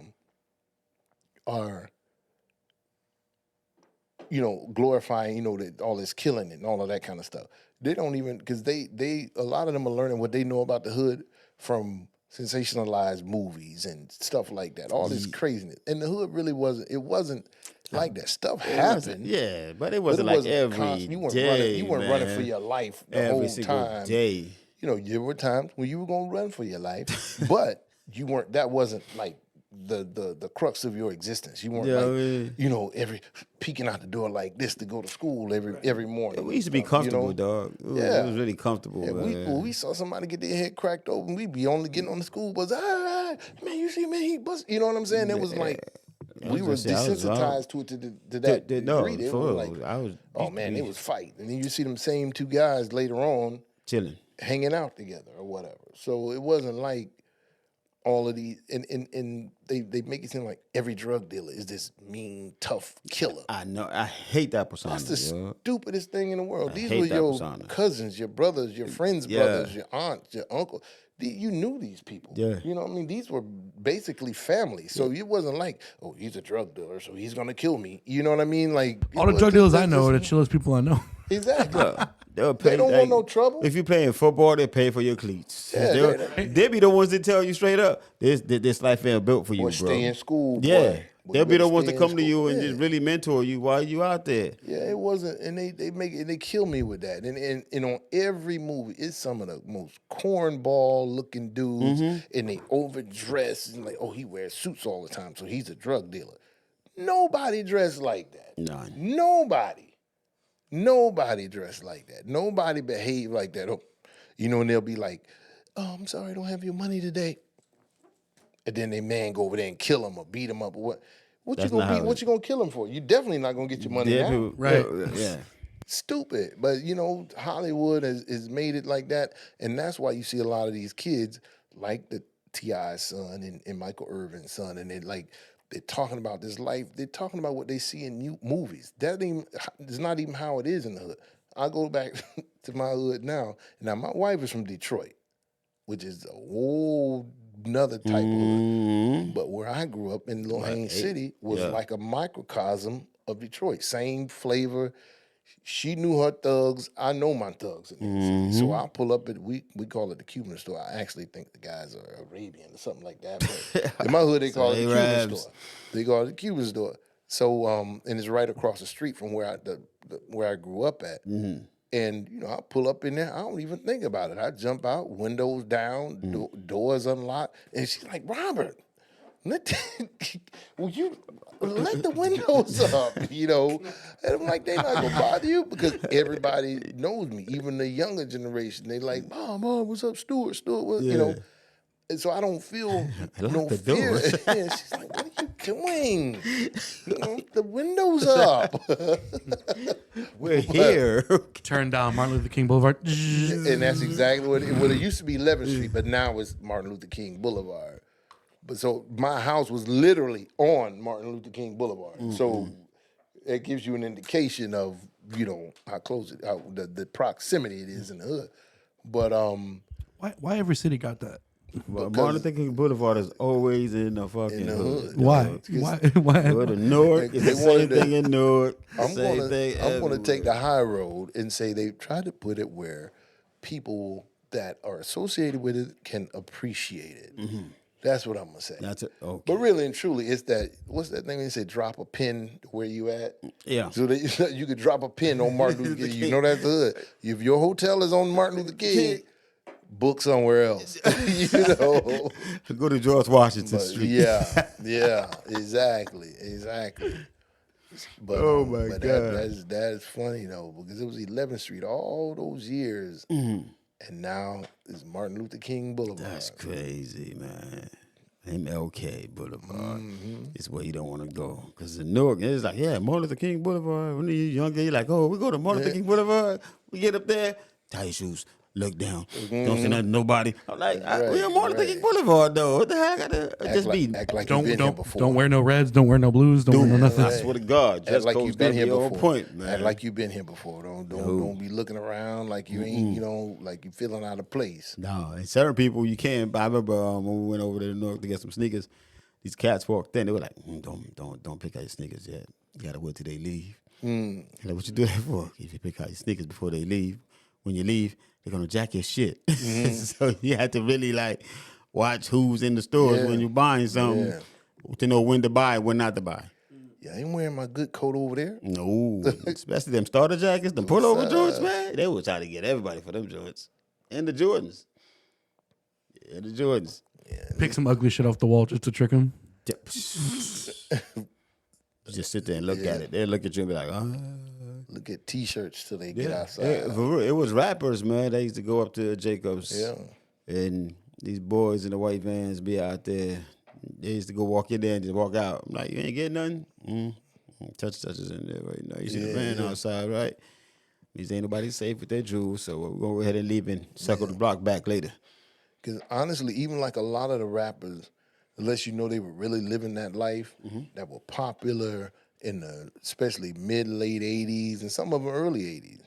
And you're like, I wonder what happened to such and such. Oh, he doing time. Or he did time. Or they broke up because he got locked up for robbery. Or he was, they got caught. They caught him selling dope. Because they were really struggling. It's like, bro, it's like Capone and Noriega. Yeah. I think they had like one album together, and it took a while to put that album together because both of the motherfuckers was in and out of jail. Yeah. Noriega and Capone is out. If Capone is out and Noriega is in. It's like back and forth, back and forth, back and forth. That's why I think Nori went on his own and really held his own and did his thing. But they were so good together, though. I mean, you look at a lot of those groups, and you probably may not know what I'm talking about, but like Steady B and Steezo and all, which was Red Alert's younger brother, and even with EPMD, they were the clean guys. God. And what was it? Paris went over there like thinking Eric had all this money, trying to rob him in New Jersey. Yeah. So that's after they had the disagreement. Yeah, they had the disagreement over the rights. Yeah, man. Yeah. But shit, man, that was my favorite duo of all time is EPMD, man. Eric and Paris making dollars, man. And like these guys, you're like, what the hell happened to him? Man, he got picked up for robbery. And the funny thing is, they both was getting fucked anyway, because that's how the 360 deal. That's the era of the 360s. That's why. Paris didn't quite understand that, so he was thinking Eric was getting all this money. Eric like, man, I'm living in my parents' house. And Eric was making all they beats. Then, he was doing all the work. Yeah, but there's so many rappers from that era that were talking about that stuff that were getting locked up, getting in all types of trouble, and stuff like that, because they were living their life every day. They weren't going home to mansions. No. They were going back home to the projects. Let me tell you, it's like I tell people, when you in the city and you see these rappers on TV, and then you go on the block, you go through the tunnel. They're like regular average Joes, still trying to flip the word out there, trying to make their money out there, because the record label will get them, like Black Rob, G-Dep, all them boys that wasn't the Puffy, the Locks, same thing with the Locks, man. And they was like, shit, man, we was on the radio, on TV, writing people shit, and still wasn't getting paid, so we still had to be out there working. Yeah, like a lot of them cats from Wu-Tang. Yeah. Raekwon, he go up there now, he's standing in front of the same store. Now he's doing got a commercial. Oh, no, Raekwon's doing good. Who's doing good? Like, RZA literally put them boys in a good position. he brought them back. Oh, He man. brought them back. RZA He put brought them them boys back. in a good position, man. Y'all want to hear some of the comments on that Melly Mel Eminem diss track? Yeah. Y'all leave Mel alone, No, man. yeah. When I heard it, I was like, "Oh shit, Mel's about to come out." And when it came out, he was like, "Sucker, I'm going." Okay, here's some of the top comments. Got to give it to Melly Mel for being so prepared that he recorded Eminem diss track in 1985 just in case. He was ready. He had that in the chamber. Preparation. That's all that is. No auto-tune, no mumbling, just straight ass. This is, oh my god. For all of us over 60 years old, we would like to apologize for Melly Mel. The fact that he counted to 8 is what makes him a legend. Most people count at 10 or stop at 5. This man counted to 8. Yo, I'm telling you, Rob. Calling a 50-year-old man a little kid is the most accidental self-diss of all time. Oh my god, man. This sound like the kind of rap a DARE officer would do when they tell kids to stay off drugs. Now that's probably true. That's probably true. I mean, Man is way ahead of the game by recording this 40 years prior to releasing it. oh my god. That's just preparation. I don't understand the problem. I'm saying, when I heard, I'm like, okay, because even Method Man had an issue with Melly. Method Man was like, Melly Mel disrespect a lot of great rappers. He disrespect the game a lot. So when M got at him, when he put the diss track to M, I was like, oh shit, Melly Mel got a diss track. He all muscle bound and shit. Yeah. Oh, I'm like, all right, he about to spit. Just like, oh. This is history. I ain't never heard of someone killing themselves on a diss track. For real, that was suicide. Did that was suicide. DMX. And what? Can't beat me. You should have just went to that. That's it, yeah. You should just went Fight to me that. then. You can't, you're right. Fight me then. Because M will probably fight him anyway. But that shit was funny as hell, though. Out of respect to this legend, we will quietly and quickly forget about this. We're going to give him a pass on it. I'm going to have to go back and watch a little bit of it. I'm going to play us out with it. Yeah, play. Go ahead. I was going to do it at the end. Go. No, I want to hear Rob. I want to hear Rob's rebuttal on it, man. I want to hear what Rob got to say. Listen to this shit. Okay, Millie Mills a god. Just for copyright reasons, I'm only going to do a little bit at a time. Yeah. And then let you say something on it, all right? All right. That shit funny as hell. No apologies, this ain't a disclaimer.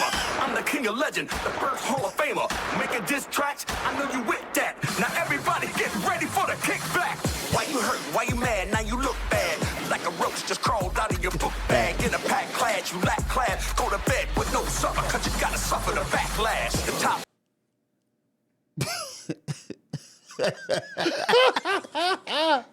21 seconds in. Sucker, What do you... get your book back. Now you're mad. It's not often that I'm speechless.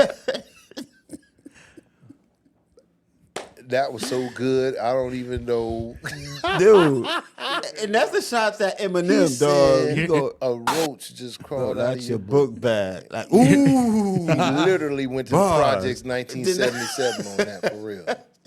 5 is cat. You the piss that's on the floor in the elevator of rap. Why you ducking on the game when you shit on my name? Why they put Pee Wee Herman in the Hall of Fame? I would give you a pound, but I break your hand. I got the lawyer so white, he will take your land. Yo, check your man, come and look at your friend, cause I think that Eminem is popping pills again. We call him.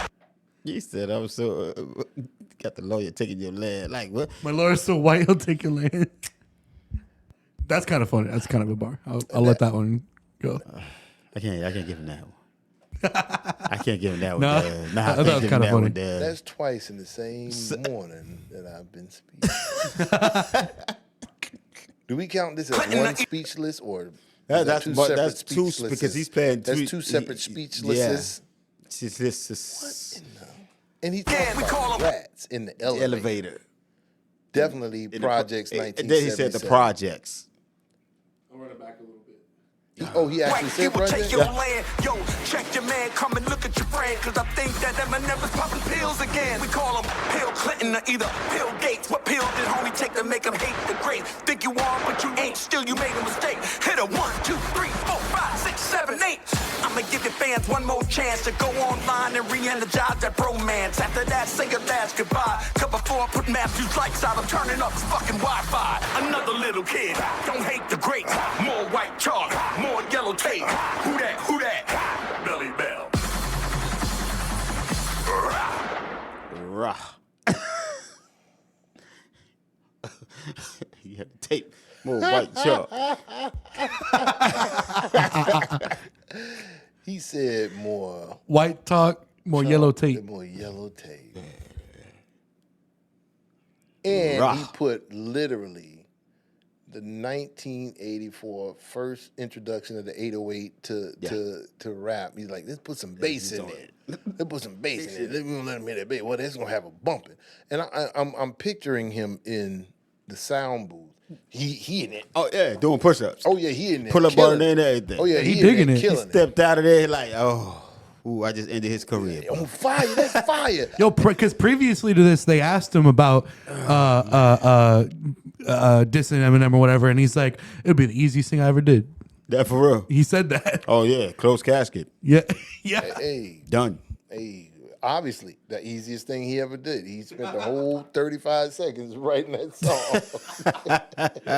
He took more time singing it than he did writing. Oh man. Wow, Mel, you should have left. I know, but he deserved that though, man. Because sometimes when the greats don't respect the new kids, you know, and they go out, back in my day, dude, he just found out at a certain age the mind and the body don't really move the same like you used to, and the talent level is a little different. And bro, the evolution, you missed the evolution. Listen, I played baseball for 9 years. Made All-Star 7 of those 9 years. I can't go out there now and pitch 95 miles per hour. Dude, it'd take me 8 months to rehab. Shoulder be gone, hands up, fingers and shit already twisted. I'm like, it's just like anything else. If you're not using it, you're gonna lose it. And atrophy sets in. Even with me, I'm on mine. Slow down pace. Well, I'm like, you know what? Man. And you want to do that. I'm like, I don't want to move at 90 miles an hour every day I wake up anymore. I just want to chill, enjoy life a little bit. And just do. He said, damn. Why y'all ain't stop him? See, that let you know he got the wrong People, circle. for he real. got the wrong circle. Somebody told him, pulled his dude, coattails and be he like, came Mel, out of the booth. Somebody said, hey, do it. Eminem is dead after this one, dog. Don't you do it. Yo, when we going to release this? I don't know. Let's think about it. Let's pick the right time for this. 40 years ago. That's for his dad. And then he got he's like, it's like they said, let's add as much sound to it. You know what I'm saying? We're going to make it a busy track. That beat is distracting. Yeah, that's what I'm saying. There's so much stuff, and it's like a gunshot every 2 seconds. Yeah. Then you're going to hear the lyrics. That's what they said. That's what they said. Don't worry, they won't even hear it. They won't even hear it. Maybe He's that going was to think a he got tactic. shot. Yeah. Maybe that was a tactic. The producer was like, damn, how am I going to tell the great Melly Mel this shit sucked? Let me just put a bunch of fucking bullet noises around. Gunshots with hella reverb. Yeah, and it would've been helicopter different sounds, everything. had he just made a comment. But when you go make a song, man, damn, Mel. See, and that undermines his whole legacy. Yeah. You know, it's like, stay chilling. Stay great, let man. people Just worship. relax. If anything, you could have said, like these young rappers are good, but I wish I could work with him. Then you get on a track with him or something like It's that. like KRS-One does, man. KRS-One, he's humble as hell with it. Yeah. But he'll tell you. Now, that's one motherfucker. Any rapper today, if they put a diss song against KRS-One, it ain't going to be a Melly Mel comeback. No. I promise you that. It's not going to be him, Busta Rhymes. Them cats you leave alone. Oh, yeah, no, they definitely won't. Yeah, sure. I don't care what genre you from, what area you grew up in. Those cats, certain cats, like LL, them boys, leave Ice Cube and all them boys, leave them guys alone. Yeah, Don't even try to battle those guys. They in a whole stratosphere.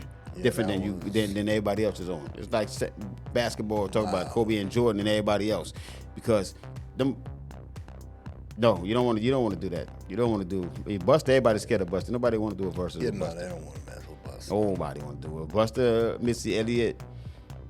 There's certain people you don't even associate with. And God rest his soul. I got to bring him up X, again. no doubt. Every album he ever been on, every song they ever put him on, he stole it. He killed it. Nah, man, DMX was definitely those are two guys that I work out to, bro. Is X and Busta. If you ain't careful, X will send you to jail. Yeah. You go to jail fucking around with X, for real. Get in the wrong mood, Get in the wrong mood and go to thing, and listen. You go to prison. I remember X gonna get. I was mad as hell one day, man. Had to turn that shit off. That X gonna give it to you. I was like, oh damn. That shit was about to push me. You know, you on the ledge. That motherfucker was about to push me over the ledge. If I had one more shot of Henny, I would have been gone. I had to catch myself like, no. Let me listen to house music because I can't do this. Yeah. Because this shit, extra fuel your anger. It make you think about some shit, man. But damn, though. Rob, man, I appreciate you coming out today, man. I think we had a fucking beautiful ass show, man. It's 9:59. Of course, you know I gotta give you and Devin the floor for the last minute to say some graceful words. What's good? Man, I don't even know. Only keep people in your circle who are healthy for you. Okay. There you go. I'll say that. Yes, sir. Like, I have to give credit to my wife for this statement. Because if there's two kind of people in your life, people that are adding to your life and people that are taking away. Mm-hmm. So you have to make a decision on which ones you're going to keep near you. You know, for your own mental health. Because if you're not healthy mentally, you're not good to anybody. You're not good for anybody else. Right. You can't share your gift if your mind is scrambled up. Mm-hmm. You know, so that's the word from Uncle Rob. Yo, and with me, just choose your friends, choose your circles wisely, and move accordingly. And if somebody needs your time, please just give them a little bit of it. You may never know what it's going to do for the next person. Just to give somebody an ear to listen to them. So with that being said, La, I'm glad you made it home safe. I seen you watching. We got the Trouble and the donuts this morning. Tanker, thanks. Simone, and I guess from Real Talk with Jay. Till tomorrow. Deuces. Peace.